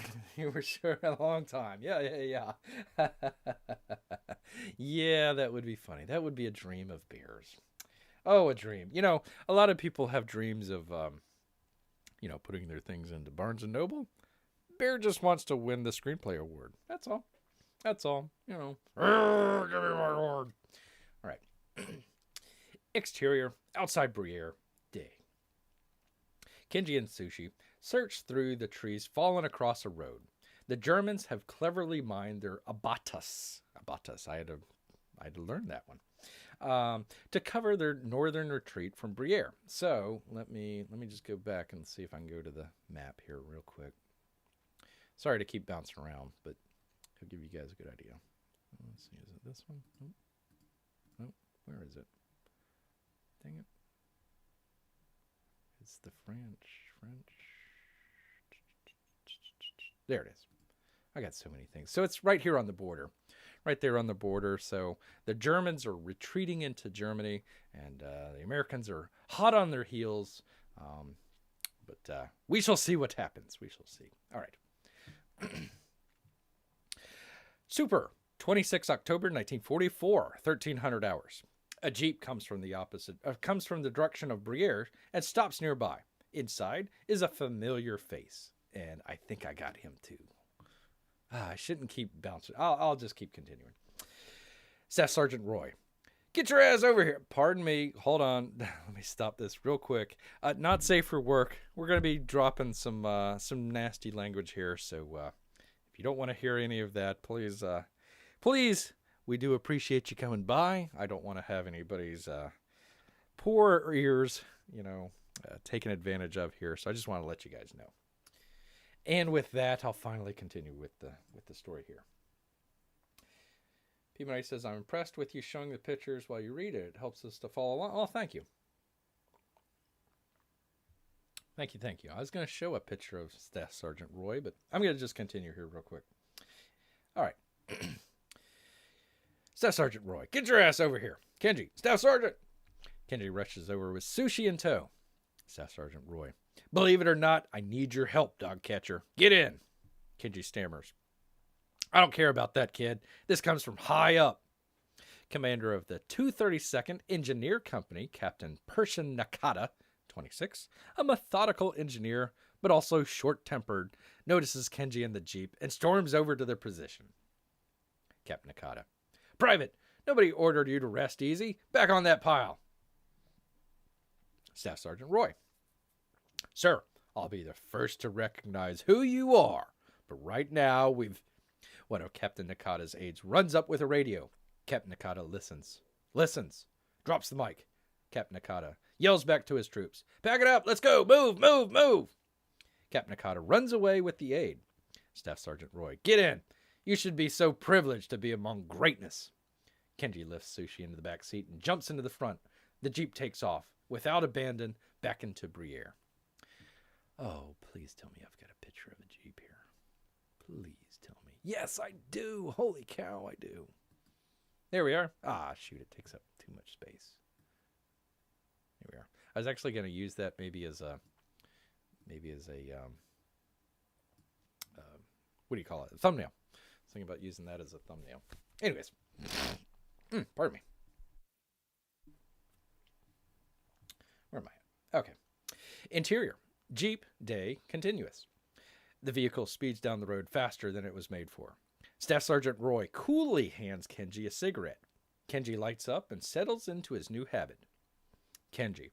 The leg? Staff Sergeant Roy. Even injured, I'm still the best. HQ has me to and fro. No action till now. Kenji shrugs. You haven't heard? 141st. Kenji shrugs again. 1st Battalion? Kenji shrugs one more time. The precious 1st Alamo. You haven't heard? Kenji. Been sweeping, Staff Sergeant. Staff Sergeant Roy. They're surrounded for the past week. Been running out of food and supplies. 141st sent everything. Now it's our turn. If the 1st gets captured, it sets back the entire war effort. Roosevelt has come back from his re-election campaign. Hell, this is the most urgent mission in the entire war right now, and you haven't heard about it? Kenji. And you need me and Sushi? Staff Sergeant Roy. Oh, God, no. Oh, no, you'd be dead within an hour. Gotta be kidding me. No, HQ needs a guide. The little FFI pukes are caught behind the lines. So we're going local. That little lady that helped us find the hospital, you need to convince her of one thing. 3rd Battalion needs to help find their way through these hills. Lost enough guys already. Kenji. Why me? Why don't you ask her? Staff Sergeant Roy. Son, I am the ultimate individual, and all kinds of women are waiting for me back home. You understand? So if anything, we lost something in the translation. You got it? The Jeep continues towards Grrrrr.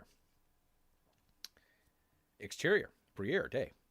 The Jeep stops at a townhome along Red Rooster. Grrrrr still recovering from the battle between the two heavyweights. Buildings are still battered and scarred from the damage. I don't know if I have a picture of that or not. Do I? No, that's not it. Sorry. No, I don't have it, I don't think. Oh, well. Oh, well, we'll just stick with the Jeep picture.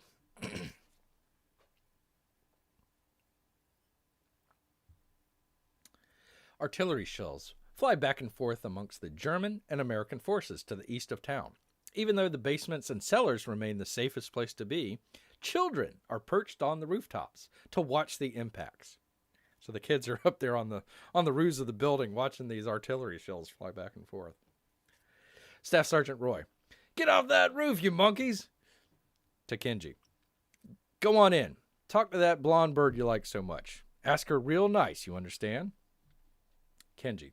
And you think she'll listen to me? What do I say? Staff Sergeant Roy. You have a sister, right? Kenji nods.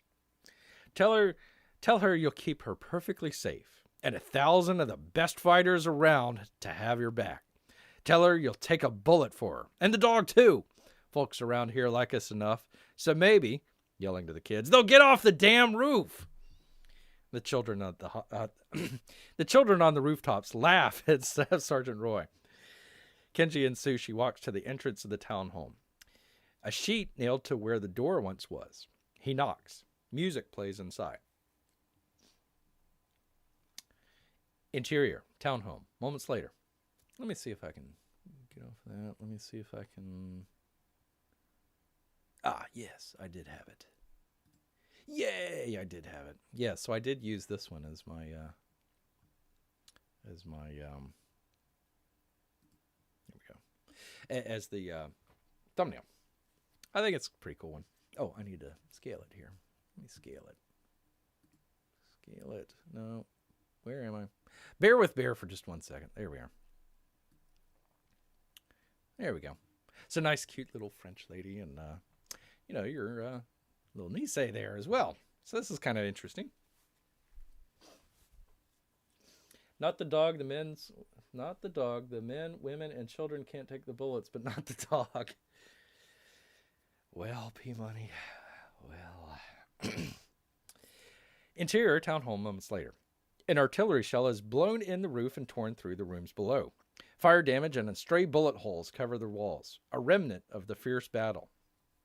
Which it was. This is one of the biggest battles. They fought house to house and street to street. Kenji and Sushi enter what remains of a great room. Kenji spots Justine through a bullet-ridden wall. She is comfortably nestled in a warm bathtub. Justine. And I'm not going to say it in French. She is just surprised. Que facile. See, I wrote that. I usually write it in English, and I don't know. Anyways. Que facile. Anyways, she's surprised. Kenji. Hey, no, please. Kenji turns away from the elegant bathroom. As he does, Sushi gets loose and runs inside, where Justine greets him. Justine to Sushi. I remember you. Come here. Sorry, I'm not going to do a very good women's voice here. Kenji starts to turn around. Stay. And you were there that day too. You saved those soldiers that day, but they don't like you. Why? Kenji. It's a long story. I wanted to come back and ask you for your help. The hills around Bifontaine. You know the area? Justine, covered by the bullet-ridden walls, scratches Sushi behind the ears. She grabs a towel and dries herself off. Justine. Oui, my father and my uncle, they work for the lumber mill. Take me into the woods along the paths of the ancients. To go hunting and fishing, yes. But now it's all dark. Malvers souvenir. I think it has something to do with very dark or something like that. Kenji. Yes, ma'am. Well, do you think the other woman, she might... Oh, and let me bring that up real quick because we did have another female in here just very briefly. Just wanted to show that. Let's see if I can click off of that. So we did have... Oops, dang it. There we are. So we did have two ladies that we were talking about in the previous one. So he's asking about, if Justine doesn't want to help out, if Celine will. So we had two different people there. All right. Click on that. Click back on there. And away we go. Okay. Okay. Yes, ma'am. Well, you don't think the other woman, she might... Justine. Selena, she will not help you. She hung herself the other night. Kenji is caught off guard. Obsessed by a man. An evil man. Klaus Barbie, the butcher of Lyon. Sent by himself to crush the French resistance. A month ago. Where were you? Kenji. On a ship headed to Italy. Justine. If you had only been here. The... come to Grrrrr looking for FFI. Take hostages, 23 of them. Give up your brave patriots. 2 days, or they will be killed. The town remained silent. After 48 hours, the hostages, they are released. Selena was one, and it would scar her soul. You saw at the apartment, yes? When Klaus Barbie escaped, Selena lost her white whale. She gave up on humanity. She gave up on life. Bear speak perfect English, but are bad at French. Well, I'm trying here. I'm trying. When I got struck by lightning that one time, I woke up and I could speak English, but, it'd be really weird if I spoke Portuguese or something like that. Or, Sanskrit or something. Kenji. I'm sorry. There's nothing you... Justine. Not true. Hours before the deadline. Catch the rebels. Justine. Changes into warm but stylish clothes. Kind of like what the picture is here. I think that's a little bit more elegant. But there you go. Justine. Men who've helped resupply the FFI. In retaliation, Barbie and his men come to Bifontaine. He has their home burned. Barbie, the sick man, allow them to put out the fire. My father, my uncle, they do their best. Our home was burning. I was crying. Then it was all over. Shot dead. My father was doing the right thing, always. We evacuate to Grrrrr, and here I find my love helping people. Many more could have died in those dark days. But Selena showed me the way, helping supply to the hospital. But she let her hate consume her. I cannot. Kenji. I have faith, providence, I suppose, and justice. Excuse me. The Germans hiding in those hills, killing men who liberated Grrrrr. They sure could use your help. As someone who knows the area, it's the right thing. And honor your family. Let me read that again. As someone who knows the area, it's the right thing. Yes? And honor your family? Justine walks past, along with Sushi, into the great room. She takes her raincoat and heads outside. Exterior, townhouse, moments later. Staff Sergeant, it should say, Staff Sergeant Roy argues with a supply sergeant. Staff Sergeant Roy. Do I look like the kind of guy who gives a damn if he's... Sees Justine and Sushi. All right this way, madame. Justine. Bullshit as all of you Americans. I hurt so bad. And then you hear like a big man arguing with a poodle. What is this? Are we ready to go? Yes? Staff Sergeant Roy. Well, I don't know, madame. To Kenji. Are we headed to Bifontaine? Kenji shrugs. Well, this little pipsqueak wants to... this little pipsqueak wants us to... jeez. Well, this little pipsqueak wants us to take some winter clothes. Help those boys on the front line. Man, let me get a drink.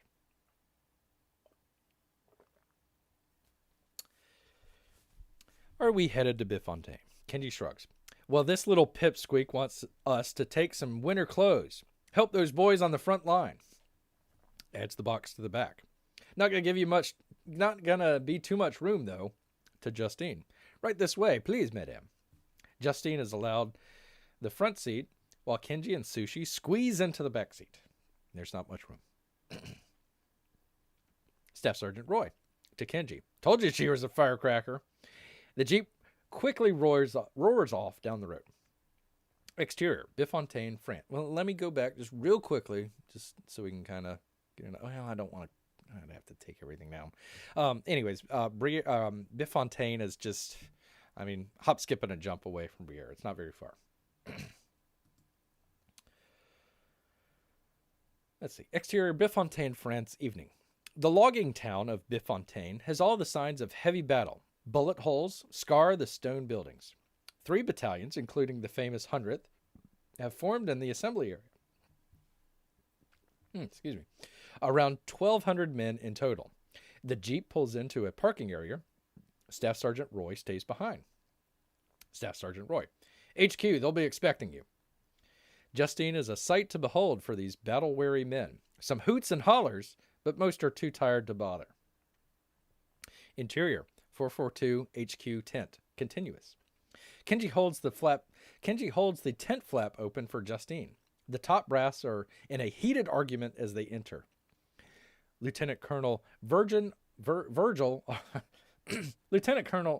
R. Miller, 44, a feisty Puerto Rican, an XO of the 442nd, chides his subordinates. And I'm trying to figure out if I have his picture. I think I do, but I'd have to go search for it. He's a Puerto Rican. We're very diverse here. Lieutenant Colonel Miller. I'm just gonna say Miller. Hey, take care, P Money. We'll see you either soon or the next time. Thanks for stopping by here. Good to see you. Okay, Miller. Dahlquist will have my ass. It's bullshit, but the orders are orders. 3rd Battalion Commander Lieutenant Colonel Parcell interjects. Parcell, we're turning east. Here, points to the map. Ooh, let me do that. Let me do that real quick. Give me 1 second. Click out of some of this stuff. I want to show you what we're talking about here. 1 second. Okay, so there's the map. Okay, so you see Grrrrr there off to the left. And over the next couple days, they headed over into a town called Bifontaine. Okay, so you see the yellow lines there. That's what we're talking about, the 100th. And the 442nd is going to come a little bit later, but that's who's taken Bifontaine. That was the big battle. And if you see at the very top there, top kind of right, you're going to see the 141st Texans. And you're like, we don't need no stinking town, man. We're going to go into the woods. So they freaking head into the woods, into the hills up there. They're chasing the Germans. They're trying to chase them over to Germany. Little did they realize they were heading into a trap. So this is kind of the area that we're talking about. And then we'll talk, there we go, a little bit closer there. Let's see if I can move it, scale it a little bit better here for you.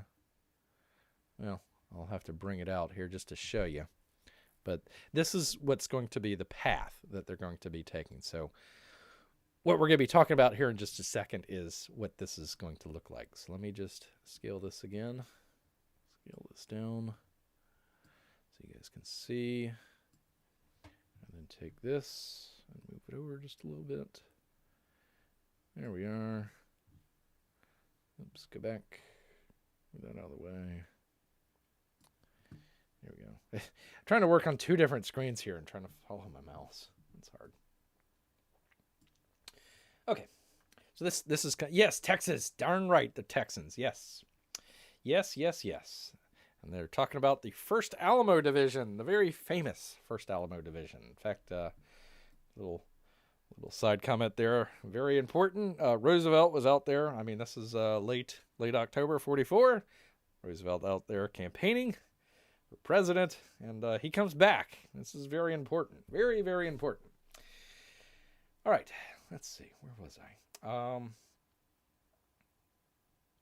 Okay, Lieutenant Colonel Parcell. We're turning east. Here, points to a map, and cover the 100th flank, but we can't even find our way 50 feet. Kenji. Excuse me, sir, our local guide. Lieutenant Colonel Parcell. Gerald's pushed back 2 divisions from the 141st, and you want to bring a girl into this fight? Kenji. Sir, if I may, she helped our task force. She can be trusted. Lieutenant Colonel Parcell. Your call, Colonel. Justine walks with Sushi over to the map. Justine. Your men, your lost battalion are here. The Trappin des Saules, yes? The top brass nods. To get there from Bifontaine, you must pass through the Chamont. Very dark, very rocky. And to Lieutenant Colonel Parcell. Commander, Germans would have mined this path. Head higher on this ridge here, and I can show you. After a moment, the top brass agrees. Parcell. First Alamo isn't lost. They're surrounded. Has ordered the Pride of Texas to be captured at any cost. It's true. To make us pay for encroaching on the fatherland. Polish and Czech reinforcements have been pressed into service. They're cannon fodder while the prepares to close in the noose. Miller. POWs gave us another surprise. Germans have all our radio codes. Everything on Operation Dogface. Locations, plans, you name it. Bad weather, so the Air Force is grounded. We'll be like fighting World War I all over again. Lieutenant Baker, get your ass in here. Lieutenant Samuel Baker, 22, a know-it-all, enters the tent. Miller, this fine young lady and this miserable puke are attached to your squad. Listen to her. Going to take you through the Chermont and around the German positions on Justine. The Tête de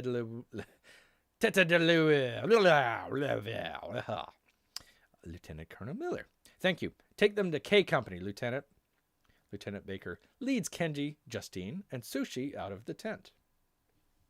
I can switch it off the map here. Switch it off the map. Go back here. There we are. Oh, there was Roy. No, I screwed it up, didn't I? Staff Sergeant Roy. I kind of came across this picture. I'll have to source it, but yeah, I thought that was a pretty cool picture of Staff Sergeant Roy there. So, I can leave it here. Here we go. Here he's talking. All right, perfect. Exterior, Bifontaine, France. Evening. As Lieutenant Baker leads them to K Company, Kenji spots Staff Sergeant Roy and walks over. He has a package waiting for Kenji. Staff Sergeant Roy. Supply says it was donated by the town. Winter clothes for the men. But don't think you can ever have a style like me. The greatest ever. Kenji thanks Staff Sergeant Roy. Don't thank me. Just keep that little lady alive. That's an order. It's hell up there. Now get out of here. So that's Staff Sergeant Roy. I wanted to come across, kind of a more of a beefier kind of guy as kind of compared to Kenji here. He's a little bit more kind of scrawny, I guess. Anyways, just kind of coming up with the different looks and everything here. So, all right. Water.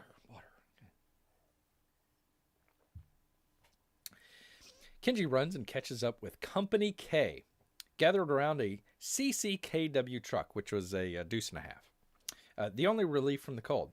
Kenji's former friends are none happy to see him. Now, this is late October, early, it's early winter. So they've came in with a lot of their clothes that they were fighting with in Italy, in the south, kind of during the summer and early fall. Well, now they gotta get some clothes to warm up here. All right. Let's see. Kenji runs and catches up. Oh, okay. Yeah. Kenji's former friends are none too happy to see him because they think he's a traitor. Gimme gum. Shit, just when our fucking luck couldn't get any worse. Kenji, listen, I've got something for you. All right, warm clothes. Truth. Fuck, why didn't you say so? A crowd gathers around. The box opened. Clothes are handed out. The men try on some of the coats. Kenji, see? Donated from the town. It should fit us small Nisei, right? Kenji grabs a coat of his own, but notices it is quite dainty. Fur and lace. Isn't quite a man's jacket. Gimme gum. The fuck is this? As more of the men start to grumble, Kenji takes a look at the tag on the back. Ladies, large. Gimme gum. Women's clothes? God damn it, Ken, what the hell is this? Big Mo. Kind of warm, actually. Justine. Très belle. I think that's very beautiful. Lieutenant Baker. Enough of your crap, Private. The rest of you, early morning, so get some GD rest. Lieutenant Baker shows Justine to the cab where she can sleep. Everyone else has to find room in the back or underneath the CCKW Deuce and a Half truck. And by the way, that is the truth. That actually happened. They got a bunch of clothes from, kind of the local area and everything. Nisei guys, and little Japanese guys, they're a little bit smaller than kind of the normal American guys. So they're trying to find some clothes that would fit them. The only clothes that they could find that would fit them were women's clothes. So, oh, dear Lord, please forgive me here. But yeah, a lot of the guys that were going off into the battle and are fighting were fighting in women's clothes. I thought that was kind of interesting, little thing. You don't see kind of too many things like that, and it's kind of funny to point out some of that stuff. Not that they're freaks or weirdos and dressing up. They were just the coats and some of the shirts and stuff like that. It was pretty funny. Exterior Shemont morning. The dark forest leads to near zero visibility for the men of K Company. They continue regardless up the rocky hill in single file. Let me see if I can find a decent picture for you of that. Let's see. 1 second. Bear with me. Let's see. Nope. It's probably in the other thing. It's really really, where did I put it? 1 second here, people. Sorry. I was trying to pull this up. There we are. Let's see. Did I have anything of it? Let's see. Yeah. So this is kind of what what it looks like here. Let's see. I got to get rid of this one. There we are. So kind of very forested. Steep hills. And what would happen would be you would have the artillery shells coming down, and they would burst in the tree line. And the trees would then splinter, and then you would have a whole bunch of shrapnel coming down and everything. So it's very dark, very hilly. I think the gentleman there with the star here, I can't remember if that is Miller or if that is one of the other guys. But anyways, that would have been one of the commanders that was talking. They were in a tent, but this one was. I think probably a couple days later after they were in the hills and everything. That kind of gives you kind of an idea of what the sort of terrain looks like there. I've had some other pictures, but I'll have to bring those up the next time. But anyways, that's kind of what it's looking like here. All right, get out of that. Bring back this, not that, this. There we go. We'll just do Kenji. There we go. I think that's a cool look. All right. The dark forest floor leads to near zero visibility for the men of K Company. They continue regardless up the rocky hill in single file.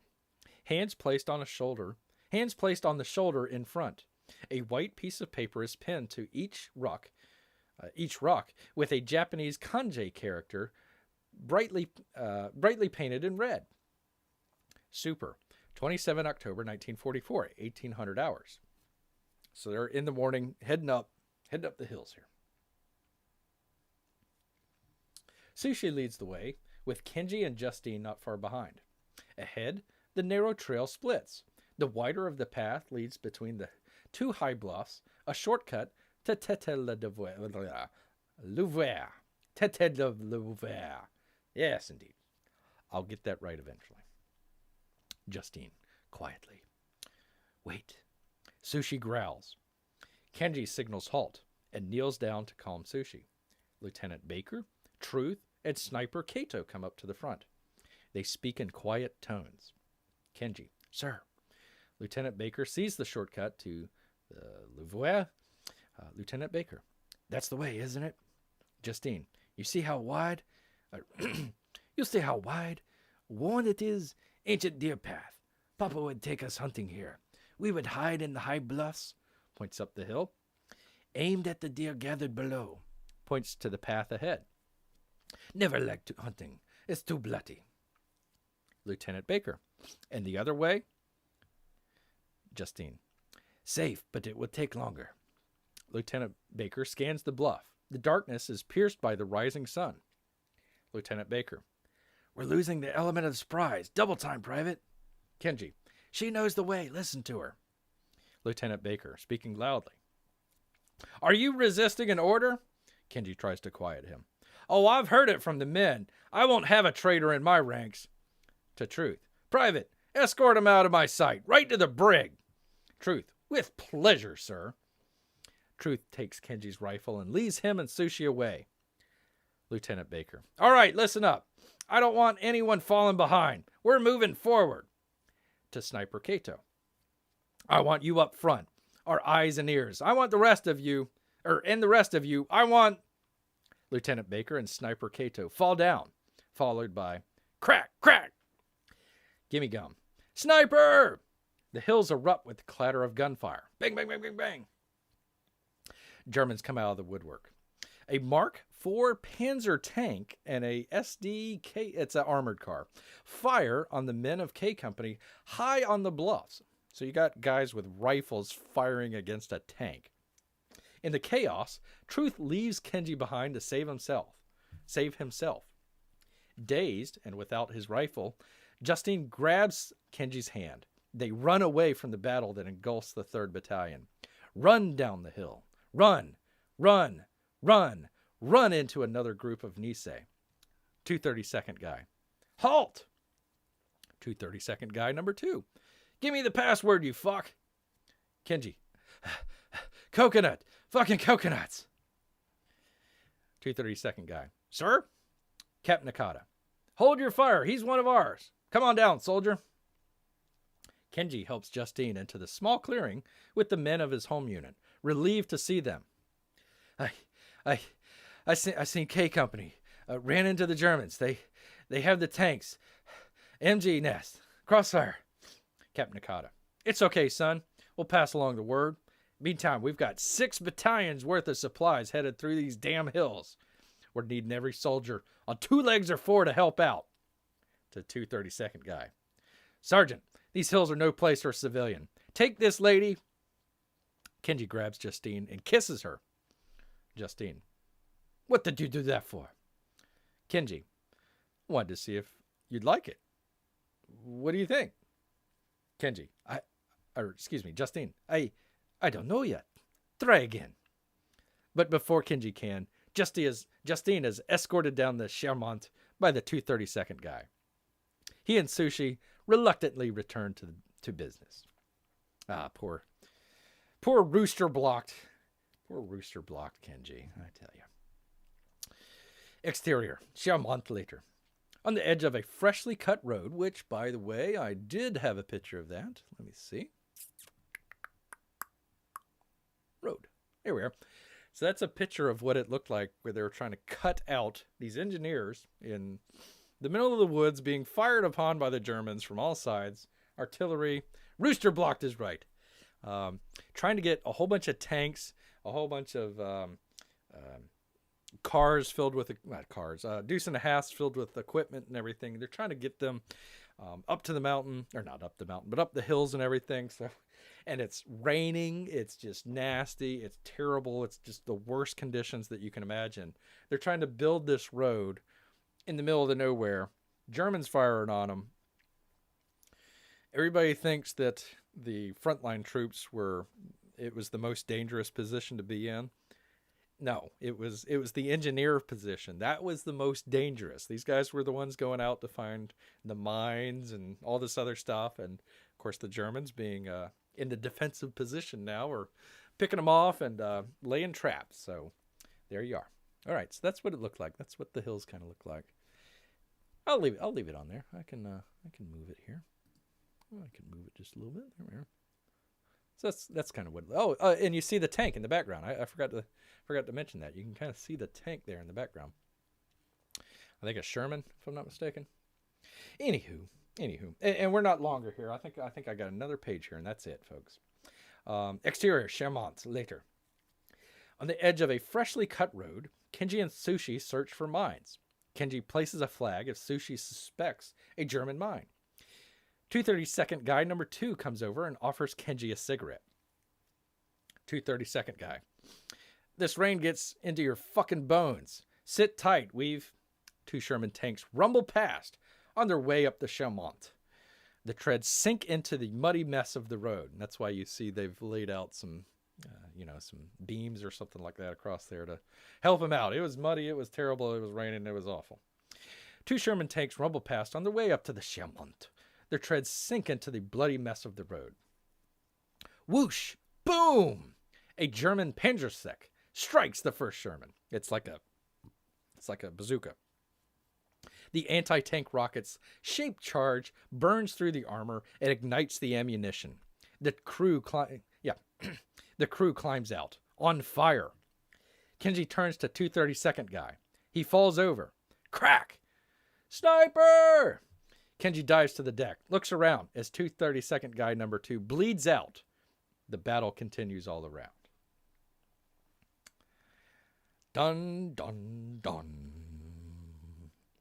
And so I'm hoping the next time we can do this, I've got a newsreel here. I need to find it, but it talks about what's going on with it. I need to figure out how to do the sort of I need to figure out how to do the audio on here because it will reverberate or do the echo if I try to pick it up through the microphone that I'm talking through. So I need a couple days to figure that out. Otherwise, I'll just have to read off the newsreel here. But it was really interesting finding some of these old newsreels and everything. I think I forgot to... Did I show it the last time, the newsreel, or did I forget to show it the last time? Or no, that was the one where I couldn't find anybody in the chat. So you guys might have seen that. But yeah, anyways, we've got that to go. So we're going to be talking about what's known as the Battle of Bifontaine, aka, let me bring it up here, the Battle of the Lost Battalion, and it is one of the top 10 U.S. Army battles of all time, period. End of sentence. I mean, you think about all that stuff that goes on. By the way, I came across this the other day. Our man Billy Tucci, he actually had a comic about it. Sergeant Rock, Billy Tucci's The Lost Battalion. So hey, maybe if you guys have that in your collection, maybe check that out, and we'll compare and contrast, see if Bear holds up here. But let's see, what was I looking for? I was looking for something here. What was I looking for? I lost my train of thought. What was I trying to do? I forget. Anyways, I lost my train of thought there, but there's the map. Why am I doing the map? Not that map. Not that map. Let me find it here. The Lost Battalion. There we are. Click on it. Let's make it bigger. So this is one of the largest, I won't say largest, one of the most important battles in U.S. Army history is the rescue of the Lost Battalion. They're trying to rescue the 1st Alamo Battalion, all Texans. It's kind of interesting how we're kind of has some segregated groups here. We had the segregated 442nd and 100th Infantry people, all Japanese Nisei, except for Sergeant Scarface. He's half Korean, so that's why him and Staff Sergeant Scarface are kind of Staff Sergeant Roy are kind of back and forth.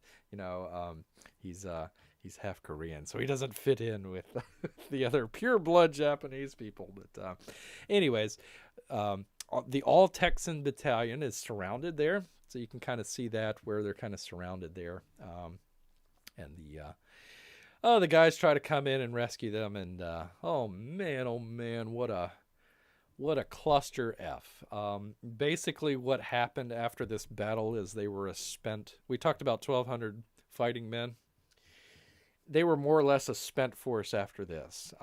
Entire companies practically went by the wayside. That's how bad, that's how bloody, that's how god awful this thing was. It was fighting World War I battles with World War II technology, but without any air cover, and trying to attack a defensive position that's being held in a time deadline. You had people that were starving to death on the hilltop there, so they needed to get to them right away. The 101st guys, those guys tried to come in and help the 1st Battalion of the Alamo. They got beaten back, so they says, okay, let's send in the Japanese, the Nisei folks. So they're going to go into this situation. They need to get there quick. So this is the next stuff is going to be very, very, very bloody and disgusting and horrible. So if that's not something that you're interested in, you might not want to check out the next one. I do hope you guys do want to check it out, but man, oh man, this is going to be World War II like you've never seen before. It's going to be pretty awful, but hey, check out, if you can, Billy Tucci's comic. I'm sure that would kind of enlighten some people about that. But yeah, that's kind of where we're going to be heading with that. That will end up being the end of our 2nd act, and then we've got a 3rd act. We've got a 3rd act after that, and that's the one that kind of concerns Bear. Not so much for the horrible situation that's going to be taking place, but some of the things that you can say and you can't say on YouTube. And this is definitely in the, oh my God, you cannot say this on YouTube situation. And it's something that I don't think a whole lot of people know about. And I think once they are learning about it, are going to be flabbergasted and wonder why we're not taught about any of this stuff. We talk about some of the cancel culture. Well, this is canceling, our history here of what happened. So I think it's really interesting, the 3rd act, but people's mileage may vary. It's a very entertaining. I think it's my best act of the entire script here, but we gotta get through the Battle of the Lost Battalion first. That's gonna test some mettle of some people here. Some people, might have some favorite characters here that it might not come through the whole thing. So that will be interesting. Here. So let's get back to the chat. Rooster blocked. Star Wars title crawl. Okay. Narrator. On the German front to aid the men of the rebellion. I mean, the United States. Yes. If you want to think of it that way, there you go. Yeah. Yet no plot armor. None. There is none here. I'm not going to spoil anything, but yeah, it's going to be quite interesting here. So we'll see. We'll see if you guys enjoy that, or you say, oh my God, Bear, that's the most horrible thing I've ever had somebody raid to me before. Oh my gosh. So we'll see. I'll try to kind of lay that out before we get started. I kind of forgot a little bit here today about the kind of some of the curse words. Maybe that might have been why. our good friend P Money had to check out, but that's okay. That's all right. If plot armor existed in real life, that's true. That's true. I wish I had some plot armor when hunting season comes around, but we'll see. But yeah, anyways, that is where are we at? Almost 2.5 hours. I completely missed the lightning game, but that's all right. Well, I think we won. But in any case, hey, you know what? We didn't have an auction tonight, so I hope some of you guys got to, hey, check out, try to listen to Bear kind of fumble through his own screenplay and not be able to read French very well. I tell you what, we'll get that figured out sometime. But hey, I do appreciate you guys coming by and checking out. You guys can do a whole lot of different things on a Saturday evening, so it does really please Bear here that you guys come and checking out. And hey, staying with the story. This was just going to be kind of a first act thing, and we're almost done with the second act here, going into the crazy third act. Oh my God! So I do appreciate you guys coming and hanging out and everybody and sticking to. We had somebody came in, Tales of Zero. Yes, so I'm going to check that out here in just a little bit. So we might have a. I don't know if I'll do it live or, you know what, that might be good to do live the next show. Just kind of do a campaign review live of Tales from Zero. Kind of check that out, see what that's about. And hey, if you guys have any other campaigns that you want Bear to check out, maybe just leave that out there in the down there in the description. Listen to me. The comments. I will try to maybe make a poll or something like that. Maybe early next week or something like that. See if you guys got different suggestions for that as well. I'd like to see what you guys have to say. I always try to run across something that's kind of interesting, maybe a little bit avant-garde, and hey, this is something different. A lot of the campaigns, not that they're all the same, but hey, this is something unique. Check it out. You don't have to get. Bear doesn't always get all the comics that he's reviewing or not reviewing, but campaign reviewing. I don't always get the comics there, but hey.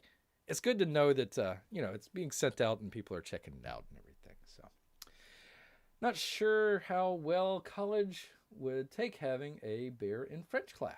Yeah, that's true. That's true. I think they would. I think they would be okay. I just hope they wouldn't try to cook me. That would be the thing. The French they eat some interesting things. They do. So I'd be a little nervous about that. A little bit, everybody'd be looking at me, and I would be like, "Oh, is it because I'm a bear, or is it because they're about to eat me?" Kind of like the Aztecs. See, we're circling back almost 2.5 hours later, circling back to our Aztec friends and the cannibalism.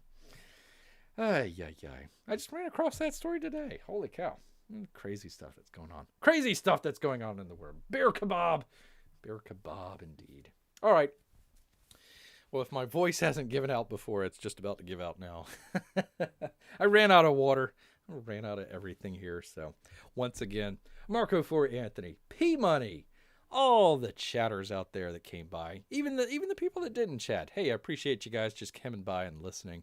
It makes Bear. I appreciates it very much. So, you know what? I think we're gonna call it an evening here. Just about 2.5 hours into it. I only planned on doing this for an hour, and here we are. So, you live in the woods. How are you running out of water? Well, I got to go to the stream and put it in the cup, and it's just a pain. You don't want me, slurping on stream, or slurping from the stream on the stream. That'd be kind of rude. Kind of rude, I say. All right. Well, once again, hey, thanks everybody. Do appreciate it. If you're listening to this after the fact, make sure you give Bear a like. Consider subscribing. Share it out. There's only one YouTube show that is by a bear. There might be two, I don't know, but really there's only one good one. That's this one right here, with some of the smartest audience around. So, hey, I appreciate you guys. Sometimes rambling here. Hey, appreciate you guys sticking in here and checking out the fun screenplay that Bear has here. So, once again, I'm gonna head back into the woods here. I do appreciate everybody. So until next time, everyone. Grrrrr!